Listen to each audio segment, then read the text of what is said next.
Live from Muzzy Field on the side in Bristol, Connecticut, the Bristol Blues organization brings you Bristol Blues baseball. Good morning, good afternoon, good evening, wherever you may be watching us. Thank you for spending a part of your Sunday right here on the Bristol Blues YouTube channel. I'm Chris Saunders alongside Matt Pollock. Final game of the regular season, and this game could be of the utmost importance for both teams in North Shore and with the Bristol Blues. Well, the good news for North Shore right now is with the Worcester loss, assuming it holds true right now, Brockton has a 10-2 lead in the bottom of the eighth. North Shore's lowest seed now with the Worcester loss could be 3. If Worcester had won that game, North Shore could have dropped to 4. But since Worcester lost, North Shore, if they lose, will drop to 3. If they win, they will have the 2 seed. Bristol, they win, they have the 2 seed. They lose, they have the 3. The 3 means you play a 1-game play-in tomorrow night. The 2 means you get tomorrow off and you get to host game 1 of the 3-game set here at Muzzy Field on Tuesday. And that's why when you look at both these teams, North Shore 30-24, the Blues 30-23. North Shore in their last 10 games, they're 5-5. The Blues 7-3. Their last game was against the Suns on Friday, which they won 11-8. The previous game for this North Shore team, they lost 2-1 against Nashua, a game of which only I think 4 hits was given up by both pitching staffs. And, just looking at both of these teams full circle, you look at how North Shore, they've been atop the FCBL now for, I would say, 3/4 of the season, maybe a little more than that. The Blues, however, start out the season 5-10. I'll say that again, 5-10. And then they went on that streak where they won 7 in a row, and it seemed like from there they really were able to propel themselves into a position of what they are right now. 30-24, they have more wins now than they did last year when they were 29-23. Yeah, the 5-10 start, I'm guilty of it. We kind of wrote off this Bristol team. We're like, all right, it might be a long season, has the potential for a long season. But you mentioned the 7-game winning streak they went on, and they've cruised since then. They've been playing good baseball, especially as of late. They split the doubleheader last Wednesday, I believe it was, here at Muzzy Field. It would have been nice to sweep that, but that's always a tough task to do. And they get a very good North Shore team coming here to finish the season, and a must-win game, really, for both sides. Because if North Shore wins, they get the bye. If Bristol wins, they get the bye. And we all know how good that bye is, especially when you consider pitch counts. And, nobody wants to play a 1-game play-in anyways. I mean, those are always nerve-wracking. Anything can happen, especially with the way the FCBL shapes up. All 6 teams in the playoffs very close to one another. Really, there's no one team that stands out magnificently. It's not like last year where you had the Sharks and you had, the Bravehearts 1 and 2. Like, everybody knew they were the best 2 teams last year. Martha's Vineyard now in the NECBL, and they're continuing their great playing all the way into the playoffs. But this year it's much different. Except for Westfield, you can make a case 1 through 6. Any of those teams can win on any different night. And in just my opinion, I feel that if you told me that the Suns won the championship, I wouldn't be surprised because of their offense. If you told me that Nashua won, again, I wouldn't be surprised because when their pitching is on, they have better numbers in terms of walks, while pitches, the Ks may not be there, but you can make a case for any of these teams. And that's why it scares, the heck out of me for a 1-game playoff because, speaking of our team, the Bristol Blues, who we've seen many times throughout, playing on historic Muzzy Field, there's been days where you wonder, okay, is this team going to be up for it? Are they going to be ready? Are they going to be focused? And I'm telling you, 1-game playoffs, sometimes the best teams don't win. Anything can happen in 1-game playoffs. And, Chris, you mentioned how 1 through 6, anybody can really win. Every team making the playoffs has something going for them right now. Nashua, you could argue, is the hottest team in the FCBL. They have today off. They're the only team off. They've been playing great baseball as of late. They've been playing some spoiler a little bit. Pittsfield, you mentioned the offense. Brockton, they hit. They rake. Bristol, I think, has a potential dangerous small ball game going for them just because, no, we haven't seen small ball from them necessarily, but we've seen they have 3 guys in their lineup that are magnificent bunters. So if need be, they need to steal a run or steal a base. They have the 2 best base stealers in the FCBL in Brandon Miller, Austin White. So they can really kill you that way. And they have some pop. White hit his second homer of the year on Friday. Beal has a little bit of pop in his bat. We know what Brandon Miller, the MVP candidate, does. And then they have some X factors on the mound. You talk about Drew Dennis now out of the bullpen. He's a lethal weapon out of that bullpen now. I think that fits him better than starting. Mark Fiello got snubbed of a candidacy for pitcher of the year. That dude hasn't lost a game pitching to a sub-2 ERA. He's been great all year for the Blues. And then North Shore, you mentioned it. They pitch, they hit. They just a very fundamentally sound, well team. Well, they are. A lot of credit has to go to Mike Oldenwalder, the former MVP of the FCBL, was drafted by Baltimore. This is his first season with the North Shore Navigators, and not too bad for the manager for this North Shore team. He manages the All-Star team. He's able to win that game. He brings North Shore to at least a top 3 seed, potentially. I know, Mike, you're going to go over, or Matt, rather, you're going to go over the standings of what teams can do what, when and where with each of the 6 teams. But just looking at it, he's done a fine job for this North Shore team. Yeah, he really has. And I mentioned a little bit earlier, I'll go full depth into the seeding scenarios right now. North Shore Navigators, with Brockton's, we're going to assume, all these scenarios are assuming Brockton holds on to the 8-run lead they have over Worcester right now. North Shore can either get the 2 or the 3, depending on what they do. If they win here at Muzzy, they get the 2. They lose, they get the 3. Same exact thing for Bristol. So that's what's on the line. The 2 seed is on the line tonight. Loser gets 3, winner gets 2. Brockton, since they win their game, they'll get the 1. They had the tiebreaker over Bristol, so all they had to do was win, and they would get the 1. There you go. Brockton Rocks will be the 1 seed in the FCBL playoffs. The Bravehearts, with their loss, now will be the 4.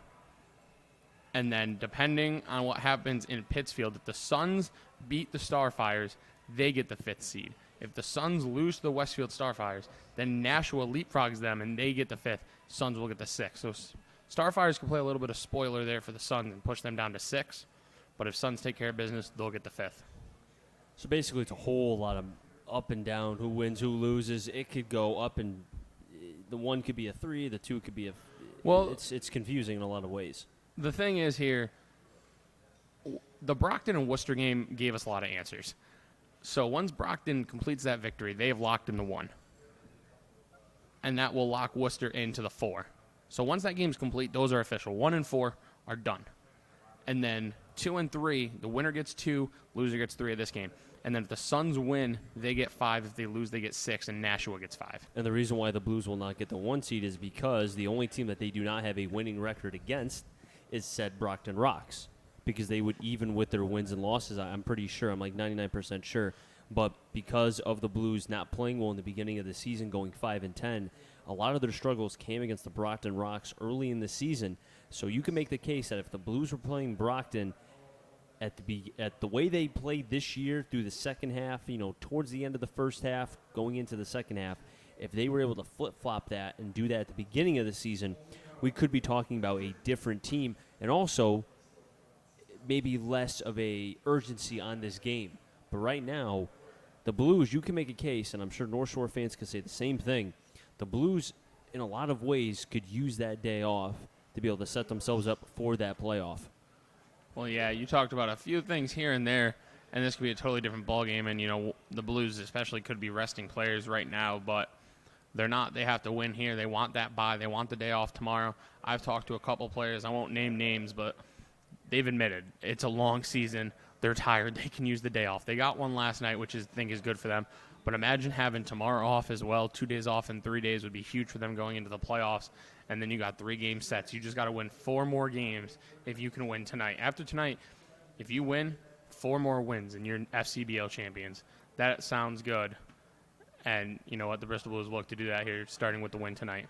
And both pitchers, in a game that means so much, it's going to be reliant on 2 young arms.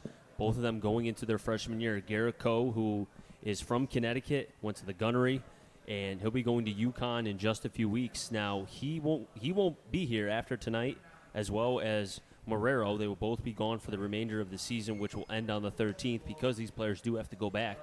North Shore, on the other hand, will have their own freshman pitcher going out, Harry Painter, who is a 6'2", 175 from Manchester, Massachusetts, and he'll be going to UMass Lowell. If he's anything like Cam Sagan, who we have spoken praise of him many times this year about his pitchability. If he's anything close to that, which right now you look at his numbers, the only thing that concerns you is the walks, 10 walks in 10 2/3 innings, and this will be his first start, although we were told this could be a bullpen by committee depending on the score and whatnot, as they did last night against Nashua. You're talking about a pitcher that could hold a team in Bristol at bay, because we've seen what off-speed pitchers or guys who use their pitchability to a lengthier degree very well. I think the only team that struggles against crafty pitchers more than the Bristol Blues would be the Suns. That's good. Yep, I agree with that. We've mentioned a lot the Suns are a fastball hitting team, and they've kind of gone cold as of late. Chris, I know we were talking a little bit off air about, like, okay, who do we want the Blues to line up against? You said you were kind of scared of Pittsfield, but they're 3-7 in their last 10. I know, but, just like how you don't want to be too hot, you don't want to peak too early before the playoffs. In a lot of ways, if you're the Suns, you're almost coming in with zero expectation because you're playing so poorly. You're almost playing with house money, where it's like nothing is expected of you. All the pressure is on the top teams, where if you're the Suns, you're like, you know what? Let's just come in, let's play, let's do what we can do. You know what? We'll see what happens. Play with zero pressure. Eventually, they're going to, at some point, get on a streak. It's just a matter of, is that streak going to be against the Blues? Is it going to be against North Shore? Who is it going to be up against?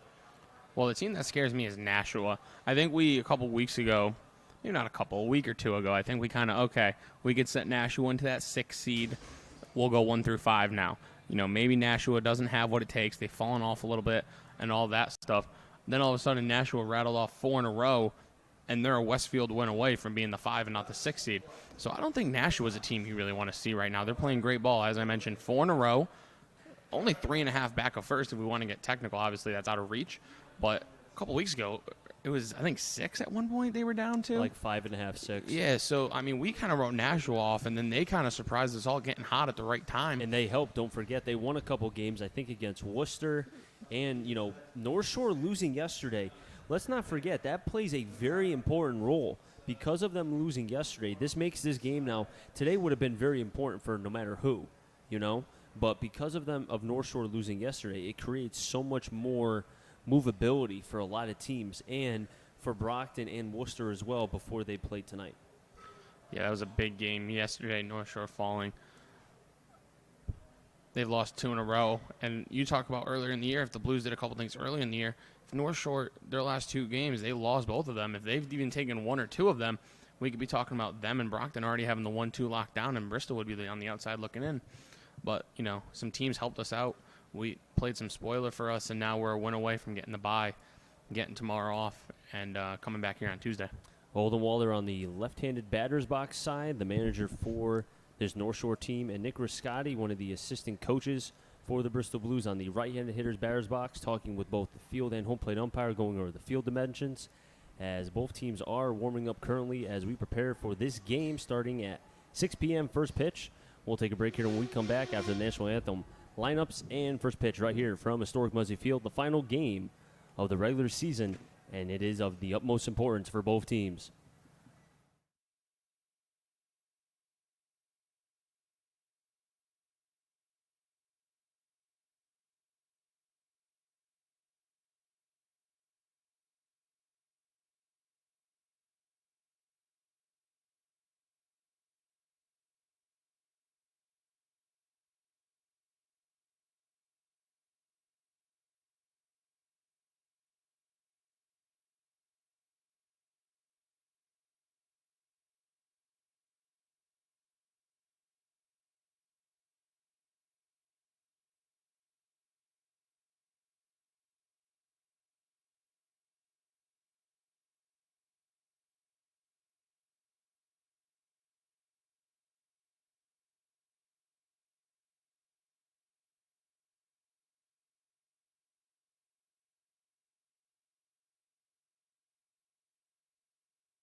The starting lineup for your North Shore Navigators: batting first, Andrew Alzak; batting second, Sean Lawler; batting third, number 24, Ben Malgeri; batting fourth, number 31, Dominic Freeberger; batting fifth, number 29, Keegan Calero; batting sixth, number 25, Colin Wetterow; batting seventh, number 23, Logan Bravo; batting eighth, number 7, Luis Oliveri; and batting ninth, number 21, Connor Morin.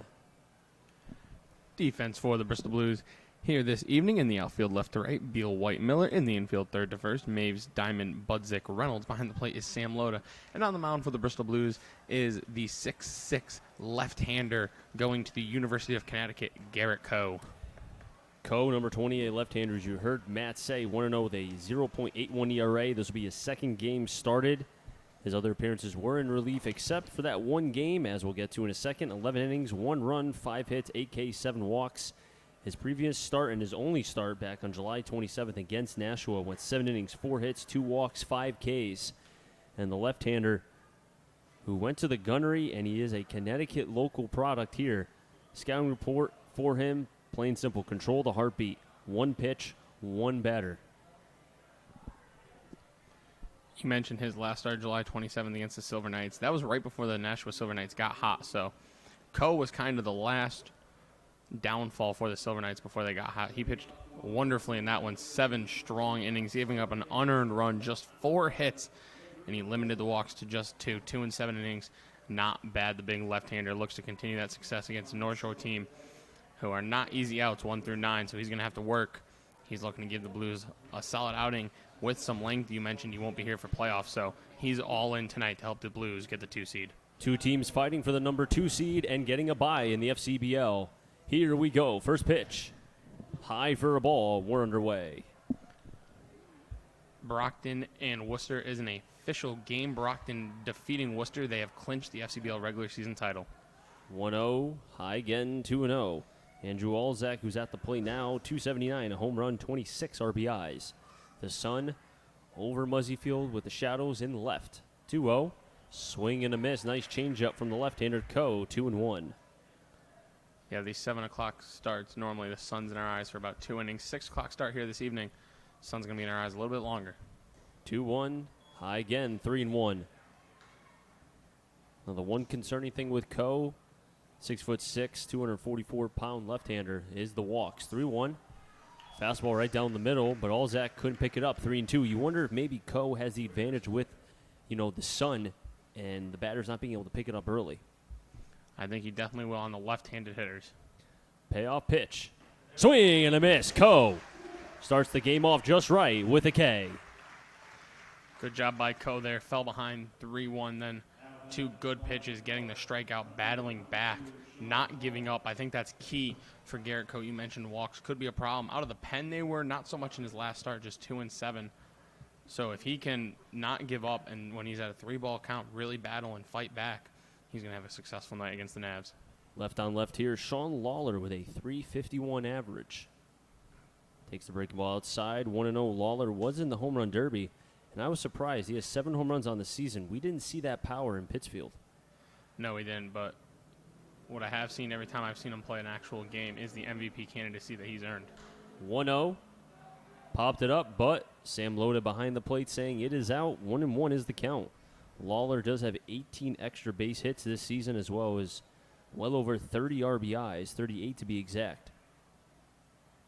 Lawler is second in average, second in home runs in the FCBL. He leads the team in average and RBIs. 1-1 to the lefty. Breaking ball in, 2-1. We've seen all 3 pitches now from Coe. The breaking ball, the changeup, and the fastball from Coe. Coe throwing from the third base side of the rubber. 2-1. Another pitch way inside. 3-1. It looks like Coe is trying to find his stuff right now. As we said, control the heartbeat. You know he has to be feeling some sort of adrenaline. Yeah, and he is really on that third base side of the rubber. 3-1. And that hits Lawler, and he'll reach on a hit by pitch. I'd almost feel like, man, a lot of ways with Ben Malgeri stepping up to the plate. 342 average, 4 home runs, 27 RBIs. If Coe can get out of this inning clean, then I think it could set forward the rest of this game. But if he gives up a couple runs, that could be a detriment especially because the left-hander has not dealt with a lot of, adversity with this only being his second start. Lawler stays. Malgeri swings at the first pitch and pops it up. He'll stay in the infield. Diamond at short, waiting for a major league pop-up, and he makes the catch at the lip of the grass.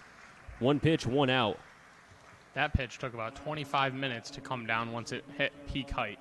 Wow, that was a big league pop-up. I was just about to say that. If that's not a major league pop-up, then was that minor league? That was impressive. Good job by Diamond. Barely had to move there. And back on your point about Coe getting out of the first, that's a big out there. He's 1 out away from working around, 1 out walking. Honestly, walking Sean Lawler isn't the worst idea in the world because that dude rakes. Or in this case, hit him. Freeberger batting from the right side. Sees the first pitch from Coe. There's the breaking ball, 0-1. Freeberger batting .284, 25 RBIs on the season. Calero, who is on deck. Remember, he hit for the cycle not too long ago. I think it was last week, if I recall. The 0-1. Swing and a miss. Back-to-back breaking balls. Foul tipped into the mid of Loda. 0-2. And talking with manager Ronnie Palmer last Thursday, our last home game, one thing he did touch on is he loves Sam Loda's game calling from behind the plate. Loda does have experience helping guide the lefty. 0-2. High 1-2, and I think maybe that's why Loda's behind the plate. In a game like this, you look at a lot of the players playing. Miller, you look at Reynolds, Maves, Loda, all have experience playing in big games like this. 1-2, Lawler's going, pitches high, throw to second. Not in time, stolen base for Lawler. Loda's throw was on the money, but it looked to have been that Budzik had to move a little bit closer as he swiped tag Lawler at second. For a lefty on the mound, Lawler got a very good jump there. Well, Coe also very slow to the plate. Didn't give Loda a chance. 2-2 count on Freeberger. Pitches inside, and that hit Freeberger. Second hit by pitch in this half inning.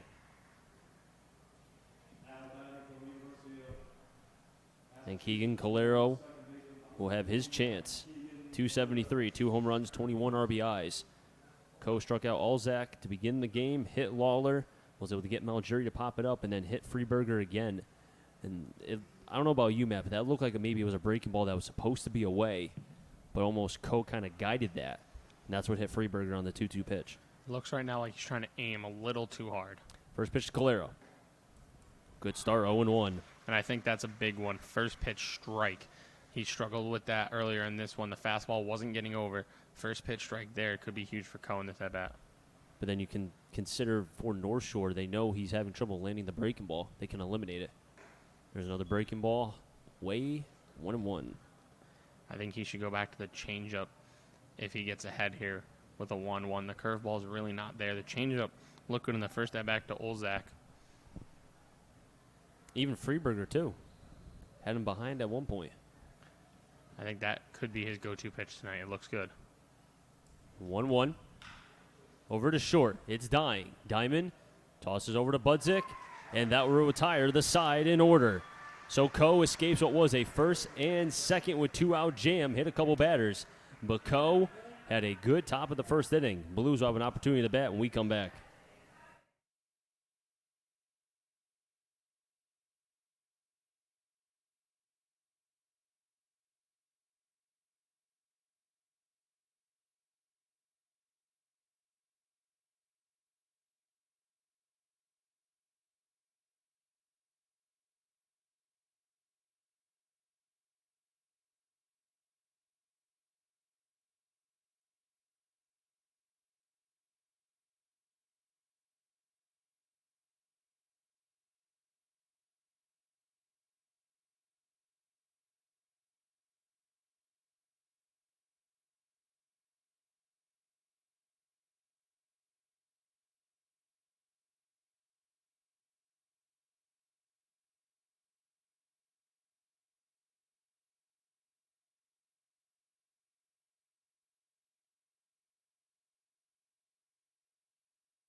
Bottom of this first inning, Bristol Blues have an opportunity to bat as Garrett Coe kept North Shore scoreless.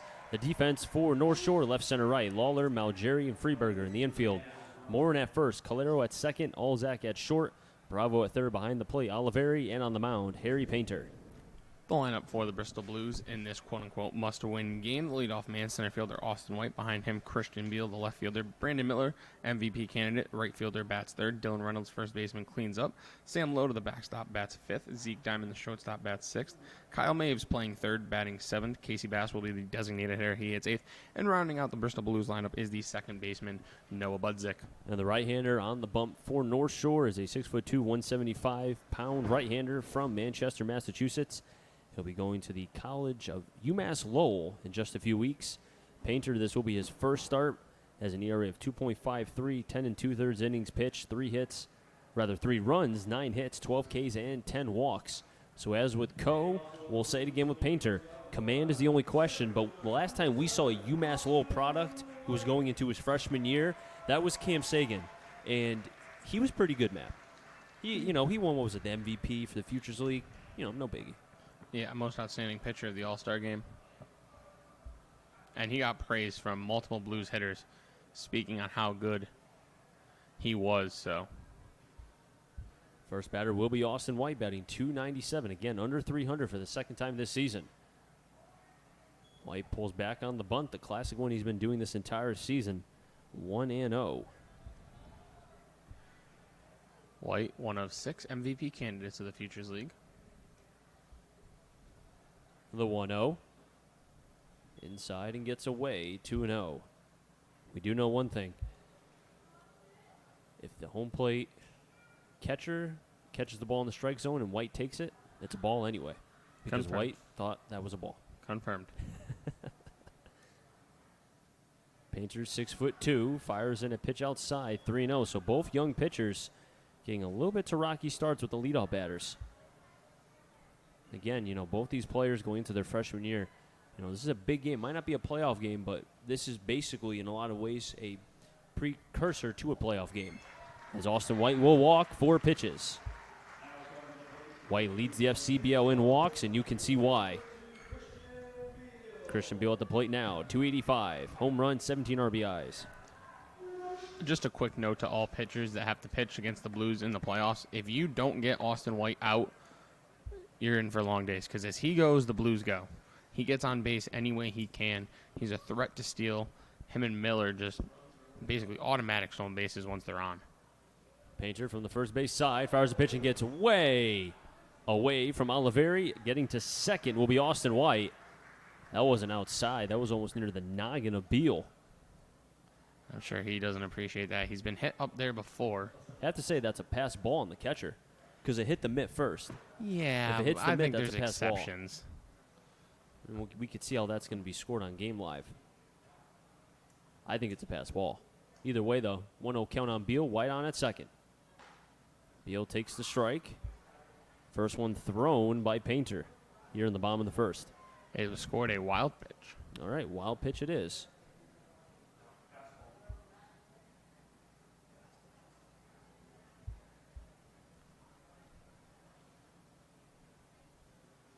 White's going. Throw to third. Not in time. Austin White steals third. Austin White with his 26th stolen base of the season. That's what I said. Once he's on, he's a threat to go. He'll steal second. He'll steal third. Heck, maybe he'll even steal home. He produces his own runs. He just turned that walk into a triple, basically. And now the corners are in. Second and short back. 2-1 count on Beal. That's a nice hammer from the right-hander. 2-2, and the home crowd doesn't like that call, but I think that was a good pitch. Yeah, if you're a pitcher, you want that call, and you need that call in order to be successful. And Blues need that run on at third. 2-2 to Beal. High pop up into center. Malgeri going back in the shadows. Austin White is tagging. Here comes the throw. It's a high one. The play can't be made. Sack fly for Christian Beal. And the Blues strike first here in the bottom of the first. I think that's huge to get ahead early in this one. A 1-0 lead for the Blues. 2 batters into their lineup. Garrett Coe, maybe you talked about, once he gets out of the first, he can kind of settle down a little bit. And now with a run for his support, he can even settle down a little bit more. Blues Obviously, no one on. The rally has to get started once again, but the guy at the plate, who I think should be the FCBL MVP, definitely has the potential to make this a 2-0 game with one swing of the bat. And that's a new bat he's rocking. Was handed that new bat before the game by one of his teammates. You know, we've noted he does break a lot of bats, but this is a new one. Trying to break it in here today. Brandon Miller from St. John's sees the first pitch way outside from Painter, 1-0. Just looks like Painter mechanically is just a little bit off. And unlike Coe, who was able to find it consistently, Painter has not been able to through two batters. 1-0, make it 2-0. Chris, you mentioned it in the open. Painter has yet to start in the SCBL until today. As we've been told, it might just be a bullpen day.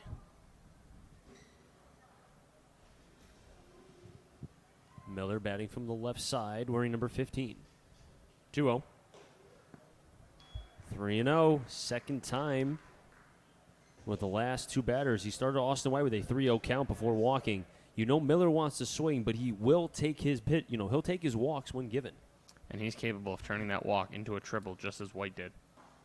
Takes a strike, 3-1. Or if he feels like he can drive a pitch, he does have 6 home runs, all of them coming here. And courtesy of right center.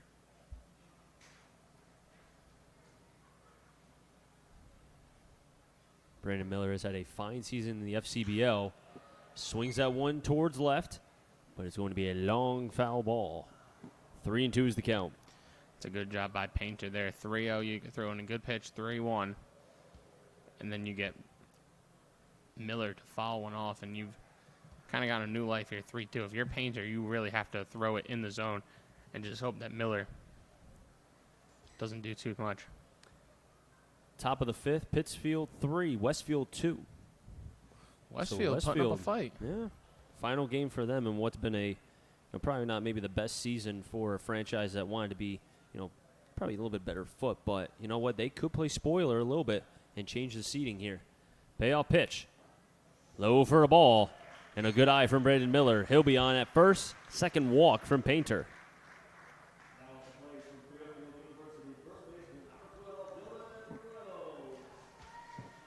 That's something the young right-hander will have to learn quickly. Division I Brandon Miller going up against an incoming player in Harry Painter. And guys at that level will not chase the breaking balls no matter how good if it's low. Miller's going, pitches in, called a strike, throw to second, way offline. Gets into center field, and just like that, Miller will be on at third. Just like Austin White, Brandon Miller can create his own run at any time. A stolen base of second, then reaching third on the E2 by the catcher Oliveri. Brandon Miller, I said it, he'll turn that walk into a triple. One pitch later, he's on third base. It is, however, an 0-1 count on Reynolds, but the Blues only have one out. 1-0 pitch. Right back over to the pitcher, Painter. He'll toss it to first. 2 down. And that's something the Blues did not want. Well, Painter, very important that he fields that ball because the infield was back. So if that gets by Painter, that's a run for the Blues. So good job by the big righty making the play himself, holding Miller at third, and now it's going to be up to Sam Loda to come through with a 2-out hit if the Blues want to extend this lead. A big crowd here at historic Muzzy Field trying to cheer on their Blues. Winner will get the second seed, the loser the third seed. Swing and a miss from Loda, 0-1. Loda batting .276 with 5 extra base hits and 3 RBIs. Looking for his fourth one with Brandon Miller on at third.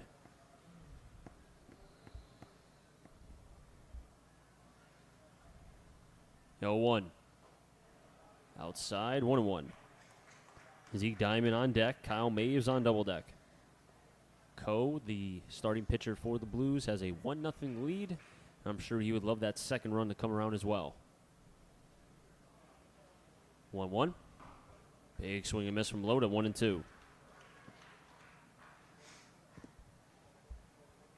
Nashua defense first in the FCBL with a .961 field percentage, but 74 errors coming into today.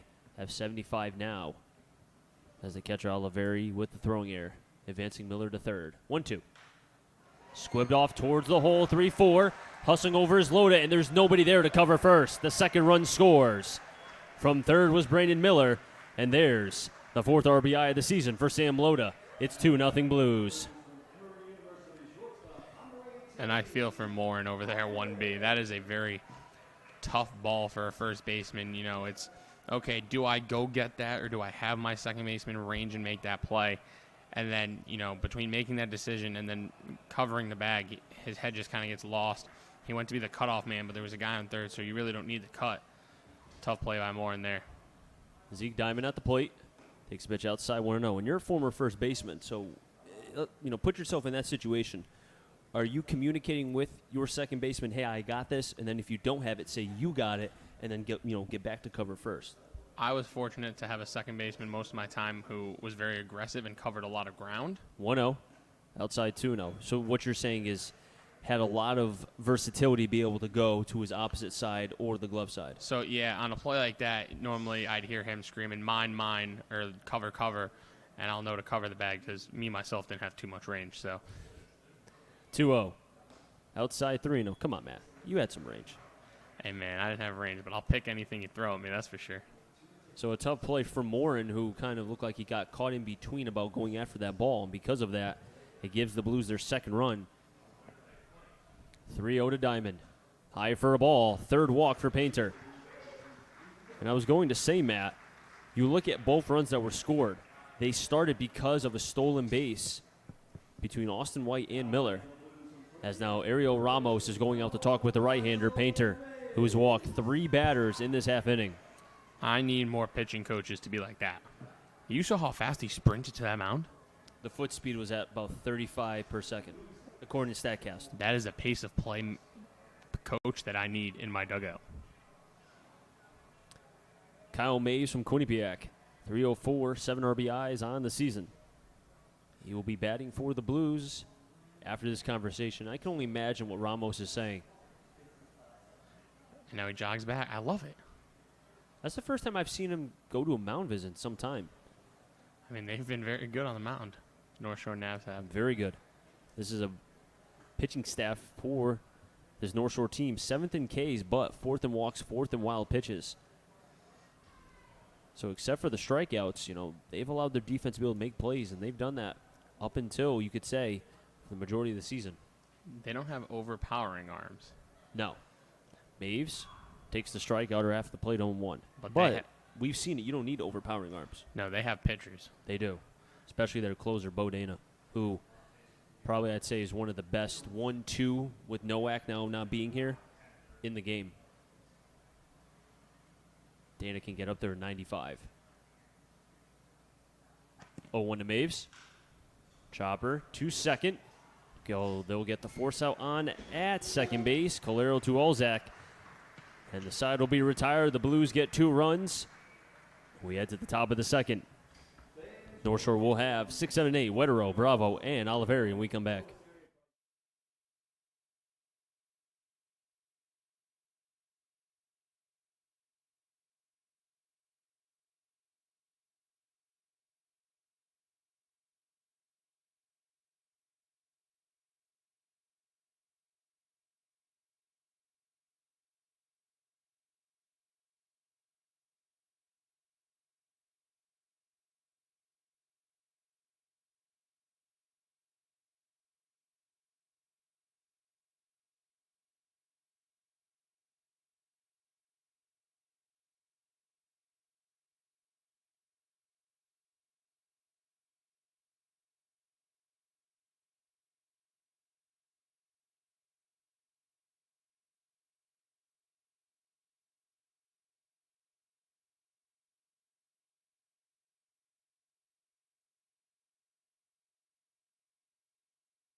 Top of the second, 2-0 Blues. They score both on Austin White and Bryn Miller doing their own damage. As far as stealing second base, Miller advancing the third on the air from the catcher Oliveri. Garrett Coe on the bump for his second inning of work. And it'll be tough. 6, 7, 8, Wetero, Bravo, and Oliveri. And my partner and I, Matt Polick, and I going over the first two, Colin Wetero and Logan Bravo. I mean, Wetero, maybe the home run is not in his game per se. He only has one on the season. But Bravo, 8 home runs. Left on left here. And Coe gets started with a strike to Wetero, who we saw in the All-Star game.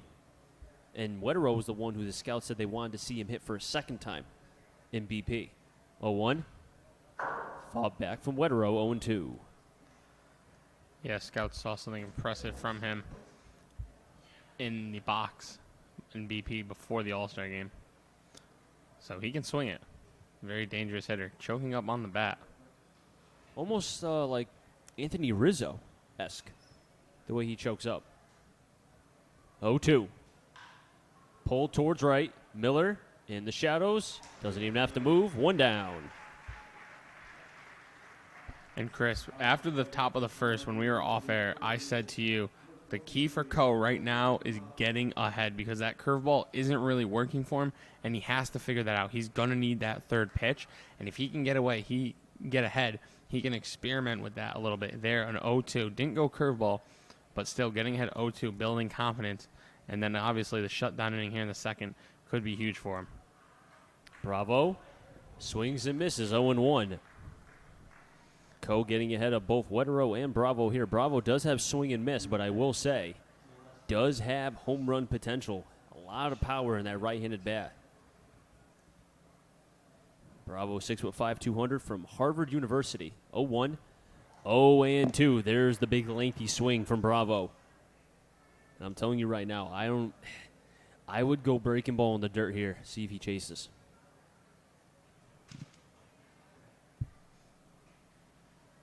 The 0-2. That's a good spot, though, as Loda points out to Coe saying, you hit my glove. Bravo just didn't chase. Coe with already 1 K.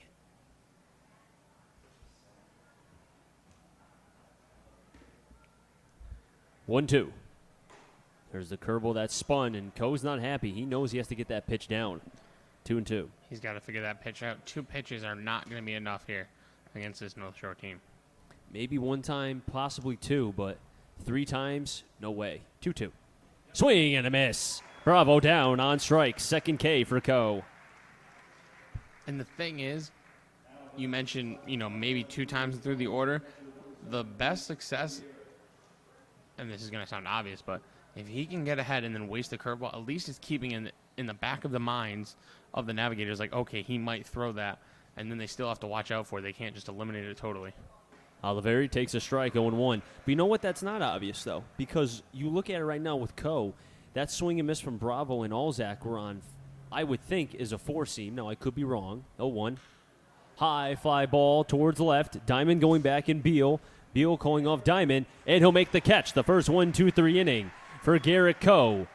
As we head to the bottom of the second, we'll keep it right here to finish our conversation. You have Coe who has that downhill plane on that fastball.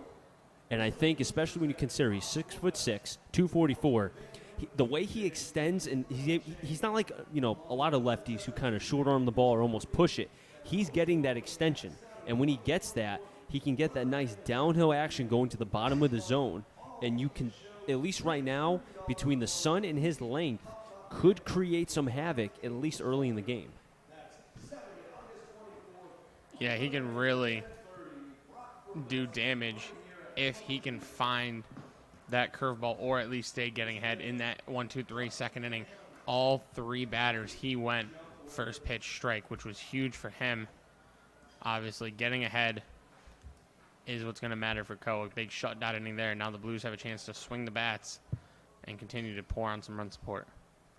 And Coe with 17 strikes to 13 balls through 2 innings of work. As will be 8-9 then top. Bass, Budzik, and White. You want to talk about the guy that's really improved his game over the season. Let's talk about Casey Bass for a second. I mean, this is a guy, who is sub 200 in the batting average column for quite some time, and now he's all the way up. Casey Bass hitting 278. Not bad at all. No, he's earned his way into that DH spot. I mean, I think that's his spot throughout the playoffs. As long as you can run Beal and Miller out healthy to the outfield and they don't need that quote-unquote half day off, if they can stay in the outfield, that just helps the Blues because you want Casey Bass's bat, say that 10 times fast, in the lineup come playoff time. Very dangerous hitter, especially recently. We've seen him use more of the field. Early in the year, he was a pull hitter only. Now using more of the field, and obviously he has home run power, big kid. We've seen him poke balls over the fence in BP tons of times. Bass takes the hammer, 0-1. But the question still remains, how confident is he that he can hit the off-speed pitches? We've seen him hit fastballs very well, but it's the off-speed stuff that gives him trouble. 0-1, there's the curveball again up the first baseline. Morin will pick it up, tag first, and quickly one down for Painter. Much different than in the bottom of the first where he walked White before getting the sac fly of Christian Beal for the first out. Coming up, Noah Budzik, playing in his 10th game this season. Budzik just finished his freshman year at UNH, a 179 average and 4 RBIs. 14 strikes, 15 balls for Painter. And now make it 14 strikes and 16 balls for the right-hander. Update from Pittsfield. They just tacked on a run. They're up 4-2 and threatening for more in the bottom of the fifth. Who's pitching for the Suns? The 1-0. Outside, 2-0. McDowell started for Pittsfield, and Altieri came in for the last 2 innings. So we've seen a lot of bullpenning going on in the FCBL recently, getting ready for playoffs, saving some arms. Painter with a 3-0 count here. Walk 3 in the first. In danger of walking his 4th here. Fighting back. Painter not here. Walks Budzik on a 1-out walk. Just like that, 4 walks for the right-hander. And there's action in the Navigators bullpen. As we talked about, this might be a bullpen day for the Navs, saving some arms for the playoffs, not having guys throw too many pitches. And look who's at the plate.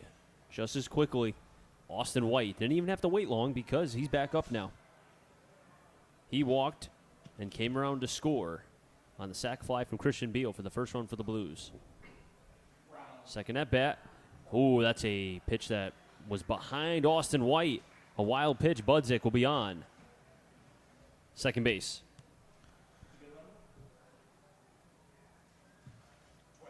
And it'll be 22 Parker Brownie from Suffolk University, who is warming up in the bullpen. I would think he's going to be getting his name called soon because Painter does not seem like he has his best stuff. Mind you, Brownie was the one on the bump. Finished that thought after his pitch, the 1-0. Inside 2-0. He was on the bump when the Blues came back. In that 4-run bomb, I think it was bomb of the 8th, came back and the Blues were able to win. He was the one to try to get the ground ball, but the Blues just found holes in that bomb of the 8th. Shadows covering now third, second, and short. Fastball outside, taken from White, 2-1. Budzik on second base, walked, and then reached on a wild pitch that was behind Austin White.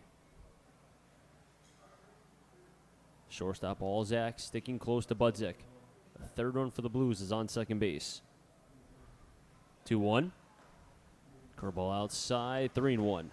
And Pittsfield continuing to tack on. They have a 6-2 lead. They've scored 3 in the bottom of the fifth, and they're still not done. Still have runners on the corners. So if they win, they will be guaranteed the fifth seed. Correct.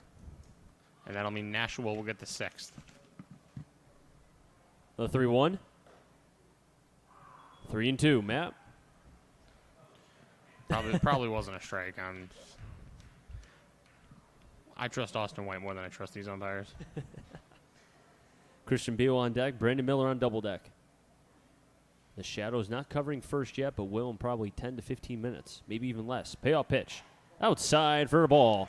Raise that on-base percentage, Austin White. It keeps going up and up. And that might be the end of Painter's line, waiting for a signal from the manager. There it is. Painter's Day is done after an inning and a third.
Pitching change for North Shore as number 22, Parker Brown, is on the bump for your North Shore Navigators. He is a right-hander, 185 pounds, going to his junior year and goes to Suffolk University.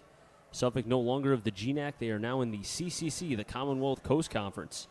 Right-hander 0-0 with a 2.64 ERA.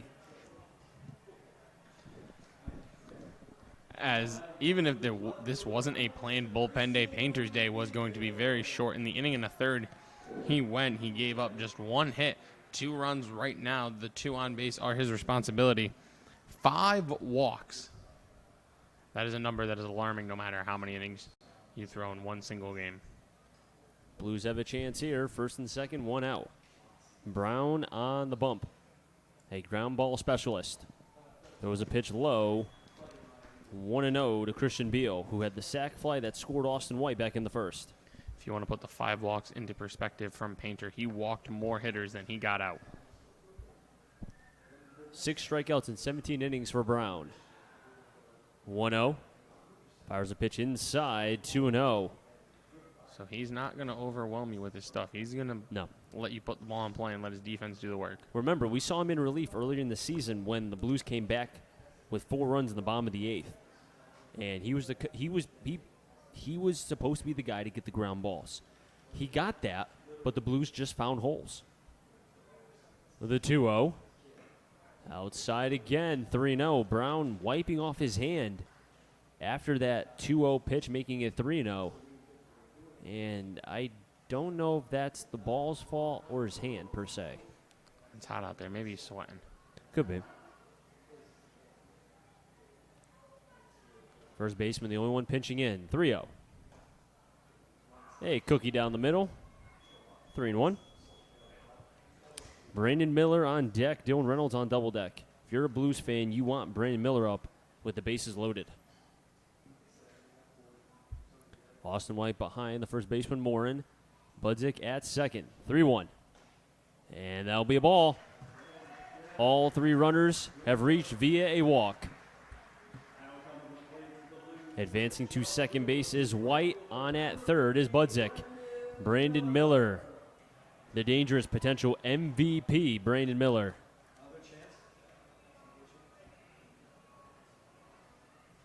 And our esteemed panel of judges are saying that a potential grand slam could be hit, a.k.a. Jack O'Donnell. And while we're at that, Jack O'Donnell manning the controls, Connor on the field camera. Matt Pollock and Chris Saunders bring you the Bristol Blues on the Bristol Blues YouTube channel. They're up 2-0 over North Shore. Miller swings at the first pitch and fouls it off. 0-1. Are you surprised, Matt, he swung at the first pitch? A little bit. I mean, he just walked the first batter he faced, but it's Brandon Miller. He's an MVP candidate. Plays St. John's. He knows what he's doing up there. Miller walked, stole second base, and came around to score on a Sam Loda single through the 3-4 hole. 1 out for the Blues, 1-0. Low and away, 1-1. As you can hear, or rather not hear, the crowd is dead silent before the pitch has been thrown from Brown the last couple times. They're waiting for something to happen. Question is, will it?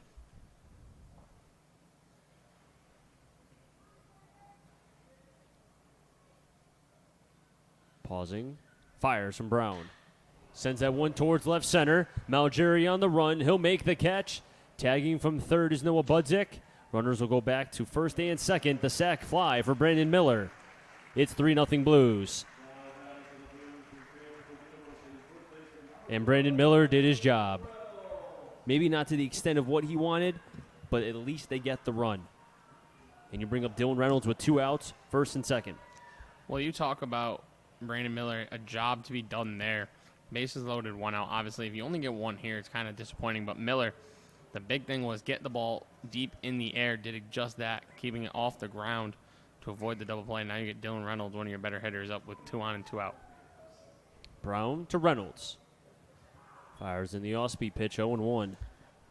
Reynolds in his first at-bat grounded out to the first baseman, Morin. We've already seen Austin White steal third once. It will be a little tougher here with a left-handed batter, though. It will be an easier throw for Oliveri if White decides to go. Blues do have speed. Beal at first, Austin White at second. As Brown fakes it over. Austin White does have 26 stolen bases on the season. Beal has, I think if I recall, 10. I did not write that down in my book. Almost guarantee I know. Shame on me. He has 11 stolen bases. 0-1. 0-2. Reynolds not a fan of that call. And Reynolds has a very good eye at the plate. He has more walks than he does strikeouts. 23 walks to 19 strikeouts on the season for the left-handed hitter from Fairfield Connecticut, I should say. 0-2. A bouncer in front. Austin White taking a huge lead but getting back. A good block from Oliveri, who between Painter and Brown, it's been tough back there. A couple wild pitches so far for this pitching staff of North Shore. Loda is on deck. Brown sets, fires. Pitch way inside. Oliveri again. He was setting up on the outer half of the plate. That pitch was a 58 shot put in the dirt. And he was able to block that to the arm side. 2-2.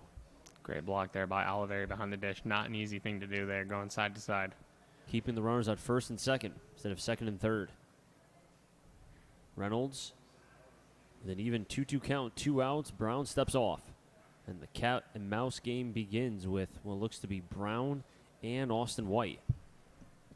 Shadows now covering first. But the up the first baseline still has Sun. 2-2. Up the middle. Does have a chance. And a nice play. No, it isn't. It gets away. Now Austin White wants to come around home. The play. And he's going to be safe. Austin White got his left hand in. It's 4-0 Blues.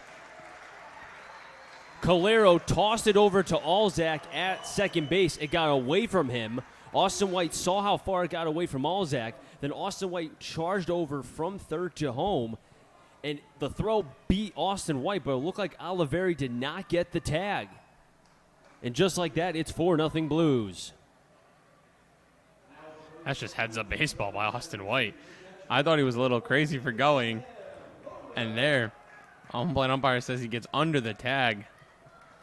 Austin White, you can't teach speed. Great job there, as now the Blues still have 2 on and 2 out. Sam Loda in the box. And it was actually Brown who made the throw behind the mound to Oliveri. The throw beat Austin White, but Oliveri did not apply the tag in time. As you said, Sam Loda at the plate. So he's at the first pitch towards short. Alzak gloves it on to first in time. And Loda thought he was safe, but the Blues, they get 2 runs on 1 hit. No errors, and they strand 2 runners on base. It's 4-0 Blues. Garrett Coe back up on the bump for your Bristol Blues. It'll be 9 then top. Morin, Alzak, and Lawler when we come back.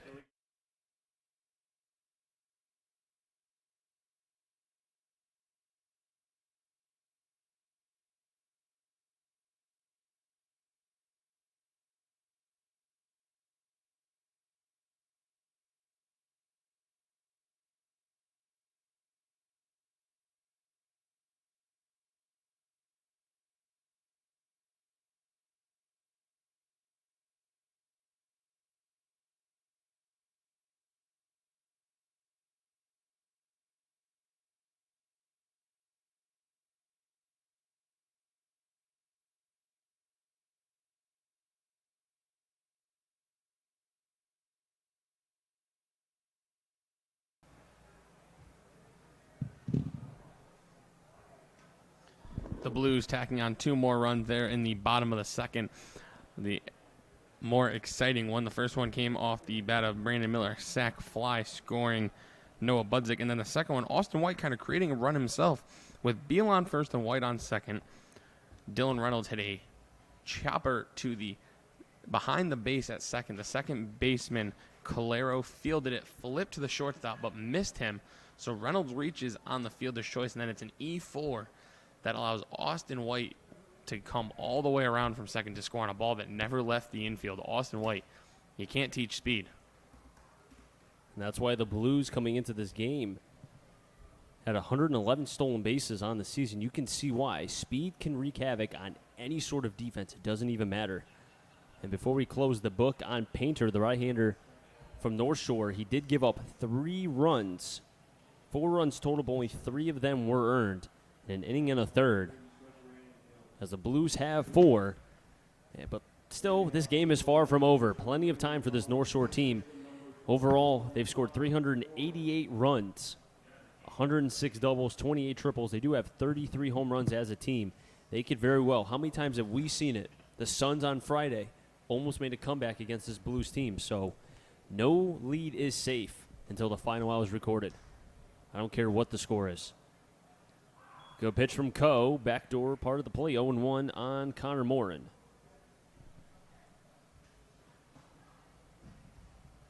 The 0-1. Half-hearted swing.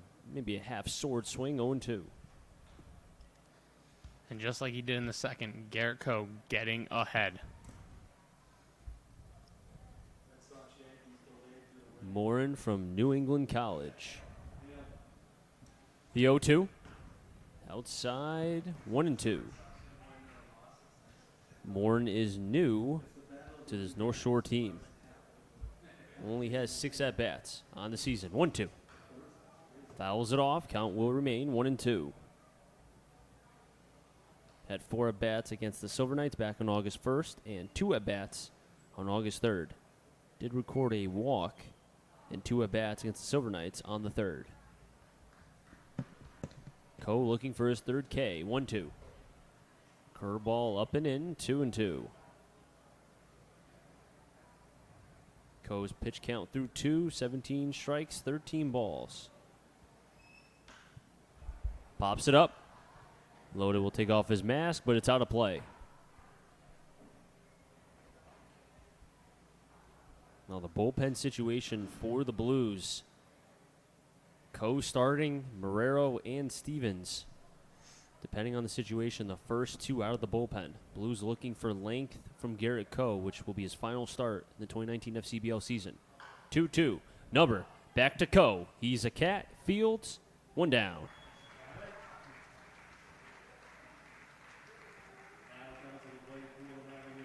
Andrew Alzak at the plate now, getting a second at bat. He struck out on a fastball down and in on a 3-2 pitch. Sean Lawler is on deck. And this is a big out for Coe because you do not want to have Lawler up with somebody on base. Fires in a fastball, but it's fouled back, 0-1. And I feel like since Wetero, he has thrown a first pitch strike to every batter since then. I was going to say in the second. 5 straight hitters he's gotten ahead 0-1. The 0-1.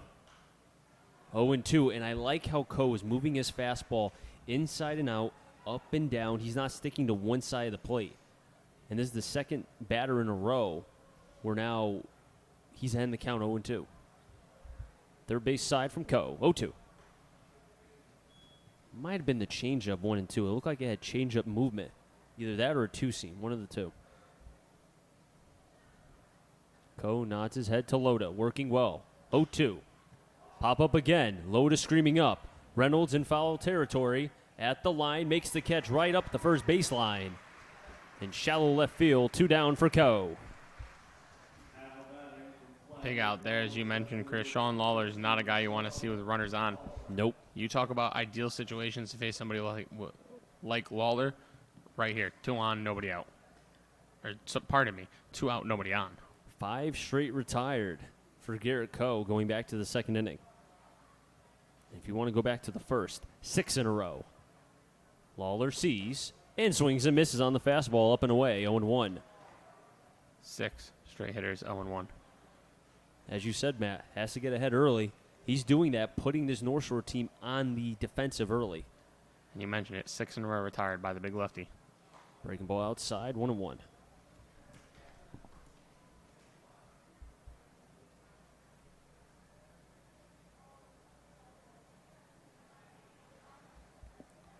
The 1-1. Sent towards center. Austin White takes a couple steps, moves over to the arm side, and makes the catch. Garrett Ko back-to-back 1, 2, 3 innings.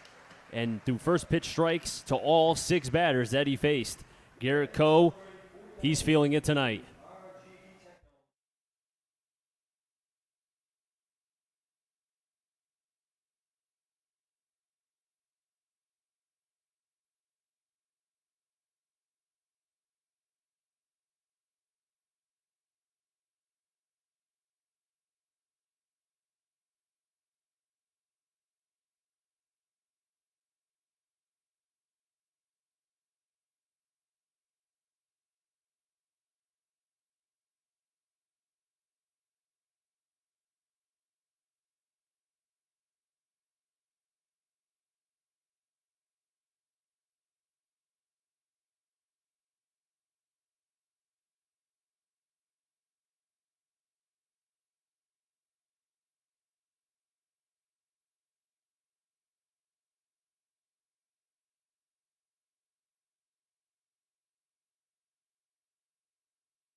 New pitcher on the bump for the North Shore Navigators. It will be number 39, Cedric Gillette from Andover, Massachusetts, going to his sophomore year at Merrimack College, 1-3 with a 6.89 ERA. Parker Brown came in, finished the second, 2/3 of an inning. No hits, no runs, 1 walk. Didn't strike anybody out. First pitch will be to Diamond, up and in, 1-0. It will be Diamond, Maves, and Bass. Diamond walked in his first at-bat. The 1-0. Outside, 2-0.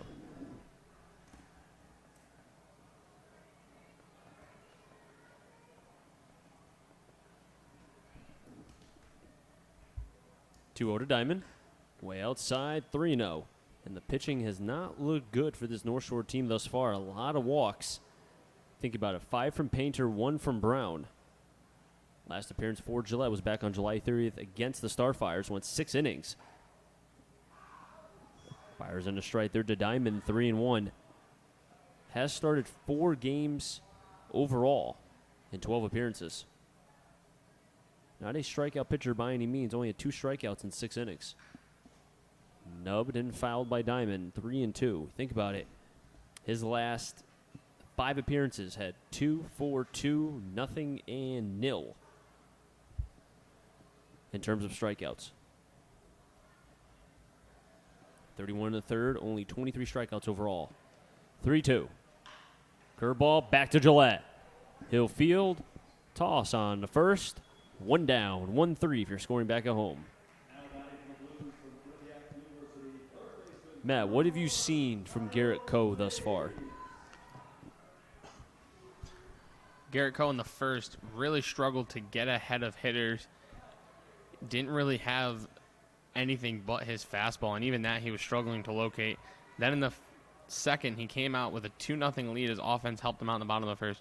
He was able to get ahead. He felt better about his fastball. His changeup is slowly getting there. That pitch missing high and out for a ball. 1-0 on Maves. But Garrett Coe, the only pitch he's really still struggling with consistently is that curveball. If he can find that, he's in for a very long, successful day. 1-0 to Maves. 1-1. Maves thought that pitch was low, but the home plate umpire thought otherwise. Blues scored 2 runs in the first, 2 in the second. And they've only been able to score 1 run off of an actual hit. Swing and a miss from Maves, 1-2. They only have 1 hit to 4 runs. North Shore, no hits, no runs on 2 errors.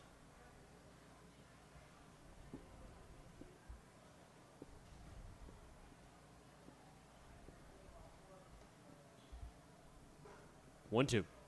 Swing and a miss from Maves. First K for Gillette. That's first K for Nav's pitching all afternoon. And maybe Gillette, although we don't know what the pitching duel or potential pitching lineup would be for North Shore, but maybe Gillette's in there to kind of give some relief and give this bullpen a little bit of a breather to allow this North Shore offense to catch back. Breaking ball outside, 1-0 to Casey Bass. Grounded out to Morin in the second to lead off the game. And they have the right scouting report on Bass. He's yet to see a fastball. The 1-0. As you say, that fastball in, but too much in, 2-0. A missed spot from Gillette as Oliveri was setting up away. But Gillette, the pitcher, the right-hander, threw it way too much inside. 2-0 to Bass. Bass towards left center. That'll drop. Second hit for the Blues off the lumberjack, Casey Bass. And like you said, Matt, the last home game we had, he was a dead pull hitter to begin this season. And over the last, you could say, week and a half, 2 weeks, he has been going to the opposite field. I really think he's an X factor in this Blues lineup come playoff time. I mean, he's hitting 8th right now. He's the best 8 hitter in the league if he stays this way. For the power he has, 100%. Budzik swings at the first pitch. Morin scoops it, then bobbles it. And he'll only get the out at first, but no matter because there were 2 outs, and the side will be retired.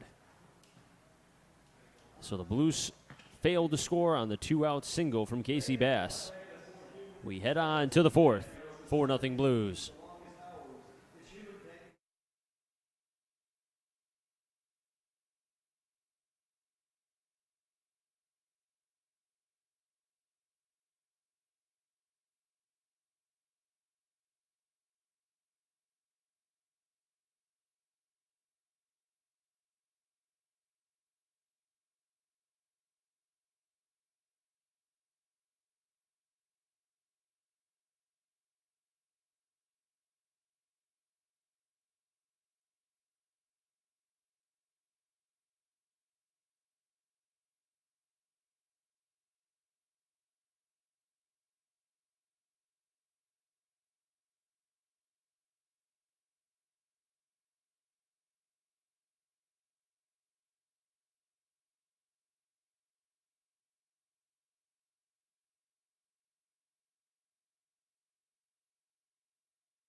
Top of the 4th, Malgeri, Freeberger, and Calero. If anything, we get on Wetero.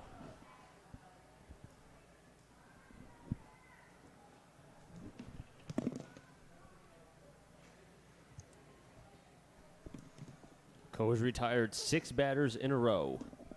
Going back to the second inning, was also fired a first pitch strike to all 6 of those batters.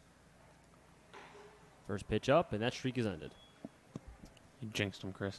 I know, shame on me, right? Shame on me.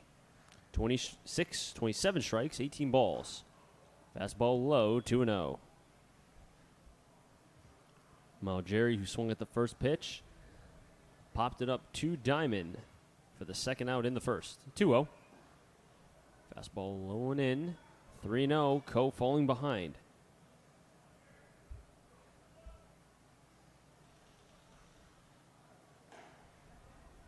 Coe having to fight back. 3-1. In Pittsfield, they're stretching. Pittsfield has a 6-3 lead over the Starfires. 3-1. Malgeri towards left. Beal takes a couple steps in, then goes back. 1 down. 7 straight retired for Garrett Coe. That time, though, Malgeri got a much better piece. The first time he popped it up straight up a mile. But that time, that was a liner right to Beal. But as they say, sometimes you just hit it right at people. That's what Malgeri did.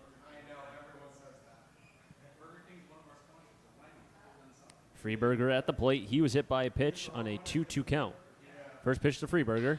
Sends that one towards left. Beal on the run, coming in, can't stop it. And Freeberger took a wide turn to first. As now he retreats back to, as he thought the ball got away from Beal. Beal saved at least a double. And the first hit for North Shore off the bat of Freeberger.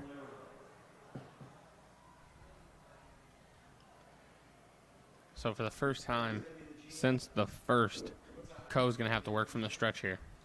We'll see how long it takes for him to adjust. Keegan Calero, his second at bat. Grounded out 2 seconds to end the first. The runners on first and second. Coe throws back. We haven't seen too many pitchers for the Blues throw to first this season, but Coe has been one of those few to make the attempts. Coe deals. Curveball away, 1-0. Calero showed bunt, it looked like there. And I think Will Reiner has more pickoffs than the Blues' whole pitching staff. I would have to say yes. Although Seelhorst, former Blue, did have a couple. Seelhorst did have a very quick move for a right-hander. Reiner actually ended the game against Brockton, what was it, last week? At Brockton on a pickoff. 1-0. Low 2-0.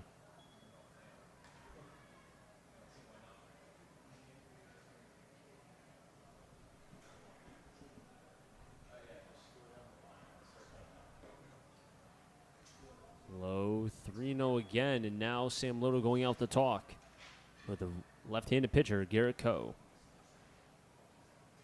This is the second batter in this half inning that Coe has fallen behind at least 3-0. Threw a strike to Malgeri before he flew out, but right now I think Loda, being the veteran behind and having the experience, knows he wants to keep this North Shore team from scoring at least one, because you never know what the domino effect could be. Yeah, we mentioned the second and third. Coe was very good getting ahead of hitters this inning behind all of them. Fastball down the middle, 3-1. And I'm surprised. You don't see a lot of hitters in this league, at least from my point of view, who will swing at that 3-0 count, especially when you know it more than likely is going to be a fastball. 3-1. High pop-up, right center. White, Miller. It'll be Miller to make the catch.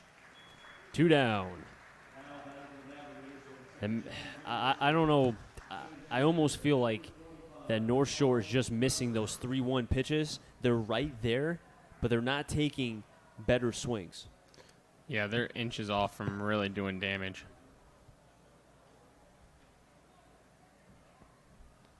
Wetero at the plate now with 2 outs. Runner at first is Freeberger still. First pitch to Wetero. Backdoor fastball, 0-1. Coe thus far. His line, 3 2/3, 1 hit, no walks, 2 strikeouts. Wetero lined out to right. The 0-1 in his first at bat. Curveball that was in and high, 1-1. And it seems like almost that Coe is trying to find that breaking ball, but I like how he's trying to throw it against lefties, because that's a pitch he has to show to get them way out in front. 1-1. Off the end of the bat, Loda takes off the mask, and it'll go foul, 1-2. Logan Bravo's on deck. Oliveri on double deck. Chris Saunders, Matt Pollock, Jack O'Donnell, and Connor bringing the regular season finale between the Bristol Blues and the North Shore Navigators. The winner will get the 2 seed. The loser will drop to 3. And the winner of the 2 seed will have a bye. 1-2. Way outside. Nice move from Loda. 2-2. Yeah, getting that 2 seed will give you that coveted day off tomorrow. Which could shape up nicely where Mark Fiello would start game 1, no matter if the Blues play tomorrow or Tuesday. He is the game 1 starter, and it's well-deserved. 2-2 to Wetero. Swing and a miss. Loda blocks it. And he's going to tag Wetero for the final out. Third K for Garrett Coe. He's able to escape what was a first hit off him here in the 4th. We head to the bottom.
Garrett Coe with another scoreless inning for the Bristol Blues, giving them exactly what they needed.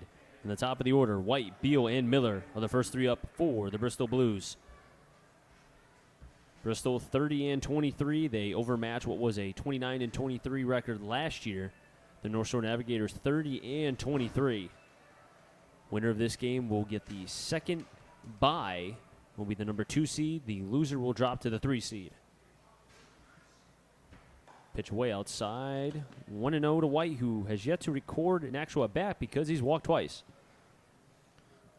He's 3 balls away from doing it a 3rd time, which I wouldn't even be surprised. He's seen a ball the last 2 at-bats on the first pitch. 1-0. There's the strike. 1-1 from Gillette, who did have a clean inning back in the 3rd, and also did have a strikeout of Kyle Maves on a high fastball. 1-1. White takes the strike, 1-2. White doesn't like that call. Thought it was a little bit outside. Gillette throwing from the windup. Austin White calls time. Has to readjust the gloves. Working quickly, and he's back in the box.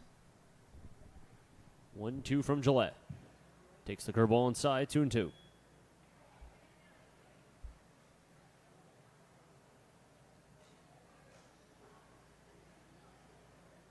Only team off today is Nashua. 2-2. White pops it up, but foul.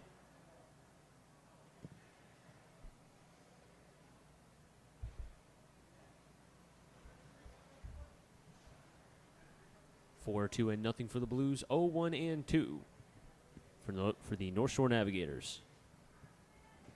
Beals on deck, Miller on double deck. The sun's starting to get behind the trees here at historic Muzzy Field. 7:14 in Bristol, Connecticut. 2-2.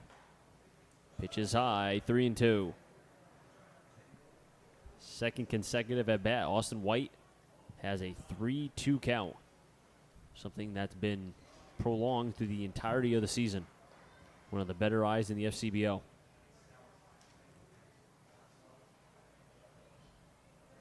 Payout pitch. Ball 4. 3 at bats, 3 walks for Austin White. They don't want any piece of Austin White. And there, he just fouled off a couple borderline 2-strike pitches. He was ready to hit his pitch, didn't get it. And Austin White just continues to get on base via the walk. It's amazing what he does, and said it once, I'll say it again. He's very dangerous on the base pass, can easily turn that into a double or triple by himself. Gillette going from the stretch, fires a pitch in, 1-0. And a throw that was a little bit errant from Oliveri underneath the glove of Gillette.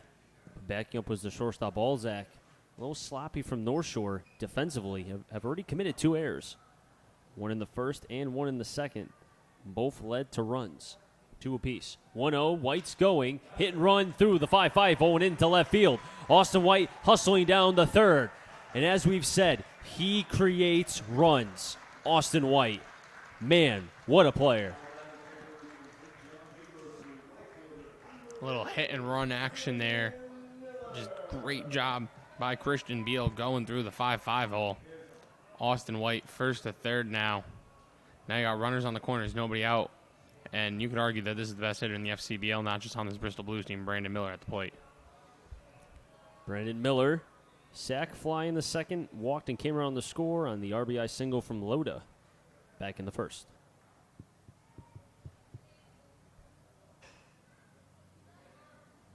Runners on the corners, nobody out. Beal's going, breaking ball, called strike, and there won't be a throw. Stolen base for Christian Beal.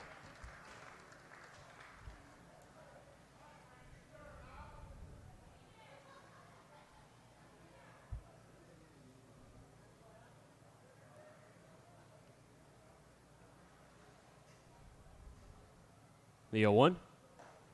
Outside, 1-1. Dylan Reynolds on deck. And now Oliveri having to go out to talk with the right-hander, Cedric Gillette.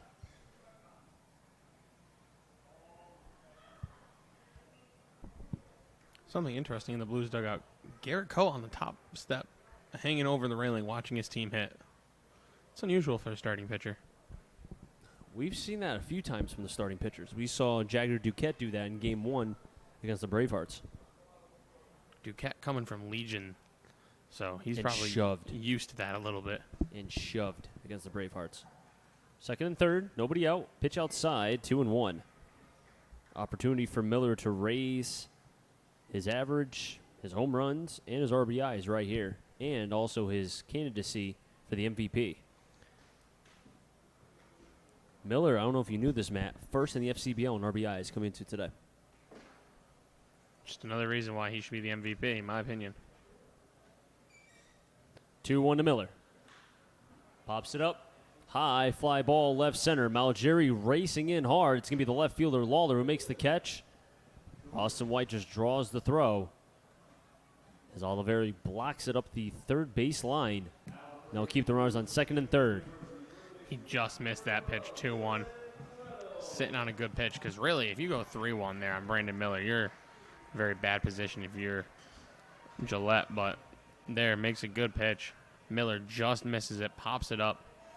Lawler makes the play, and not even the speedy Austin White can tag and score on that one. And now, North Shore is one step closer to getting out of this inning.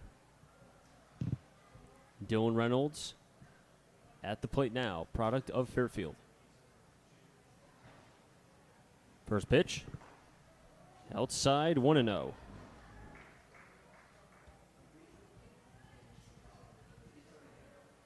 It's now the infield for North Shore creeping in. Trying to be able to save what is the fifth and sixth runs on base for the Blues. Reynolds back to Gillette. Fields his position and gets the out at first. And again, second time in 3 at-bats, Reynolds has grounded back to the pitcher. Both times hard hit balls, but for nothing to show for it.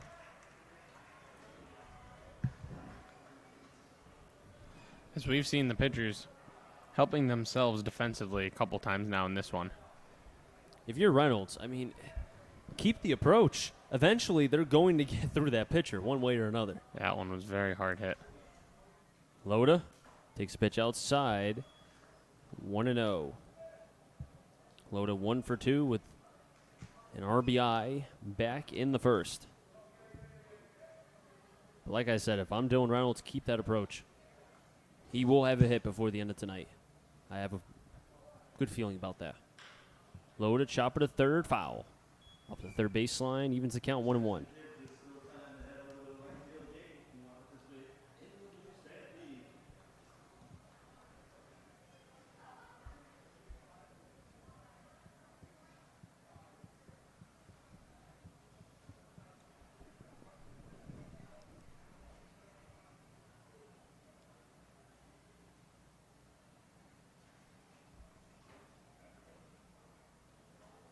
The 1-1. And that hits Loda. Bases will be loaded. I always found it interesting that when a batter gets hit, everyone in the crowd goes, ooh, or ah. As if they know what it feels like to be hit by a fastball this hard. I'm sure some do. I'd say about 2% maybe. It could almost be a curveball, and they're like, ooh, like the Cheerios, ooh. Yeah, I think the hardest I've ever been hit by was mid-70s, but it also came in fall ball, and it was about 12 degrees. Diamond at the plate. Swings at the first pitch and through the 5-5 hole into left field. White will score. Beal being held up as that was a heck of a throw from the left fielder Lawler. RBI single for Diamond, his 26th of the season. And the Blues lead 5-0. As Austin White wanted Beal to come, he was ready to let him know how to slide, and I'm very glad that manager Ronnie Balmer decided against that, held him up because Lawler delivered a strike to home plate, and Beal would have been gunned by about 25.5 feet. At the very least, that, if Beal went, I don't know if we could try that again. Where remember Austin White just got in before the tag. I don't want to tempt fate for the second time. Now with Lawler's arm out there. Bases loaded. Maves cues it foul. 0-1. Still 2 outs for the Blues. And also as well, you got to consider that would have been the third out. You never ever want to make the first or the third out on the base paths. Never. Cardinal sin. And you never want to walk a batter with 2 outs. Especially when it's Kyle Maves up at the plate. He's been one of your better hitters as of late. He had a streak where, 7 games in a row since he started playing again? Pitch outside, 1-1, where he had a hit, at least in every, not every at bat, but had a hit in every single game. And I think there were 2 or 3 games that he had at least 2 hits or more.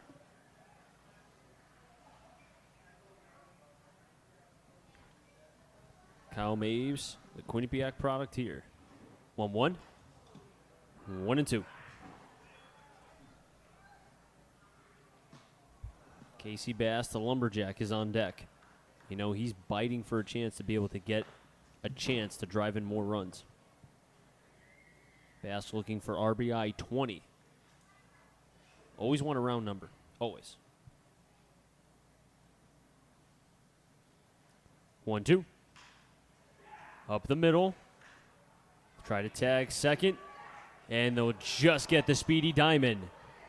The Blues do get a run on 2 hits. No errors, and they strand the bases loaded. We head on to the 5th. As both Diamond and Loda, Diamond does not like the call at all.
Bottom 8, 6-3 Suns.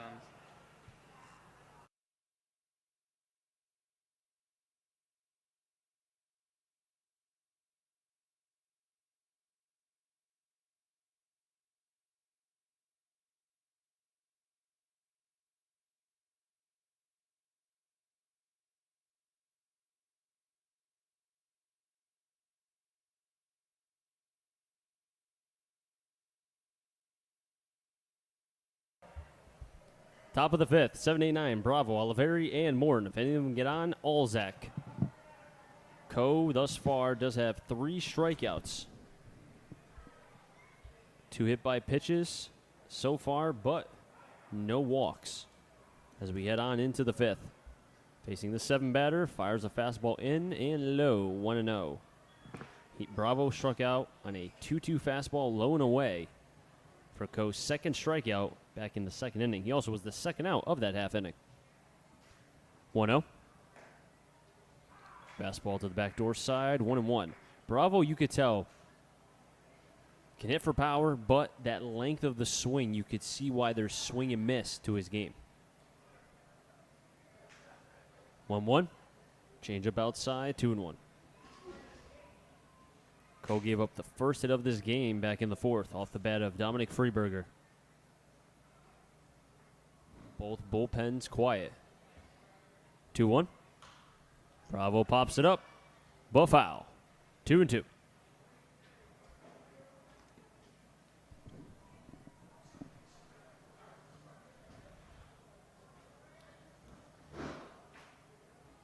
Coe getting this uber important game, the final regular season game. The winner will get the number 2 seed and a bye. The loser will be the 3 seed. 2-2. Outside, 3-2. Big pitch here for Coe. You don't want to walk the lead off, man. And he has been tempting with fate a couple times in this game where guys just missed a 3-1 pitch, 3-2. But so far, it hasn't hurt him. 3-2. Bravo pops it up in the infield. Diamond hustling in. Maves, Diamond. It'll be Diamond. 1 down. 3 straight retired for Coe. He wants to start a new streak. And see, that's what I'm talking about. It's not down the middle, but it almost feels like he's saying, all right, you know what? I have a lead, hit it. And they're not doing anything. They're trying to hit the 5-run jack, and there's no such thing as that. Oliveri takes a pitch high, 1-0. Loda was pointing out with his glove, saying, Coe, that was a good pitch. Just missed. 1-0.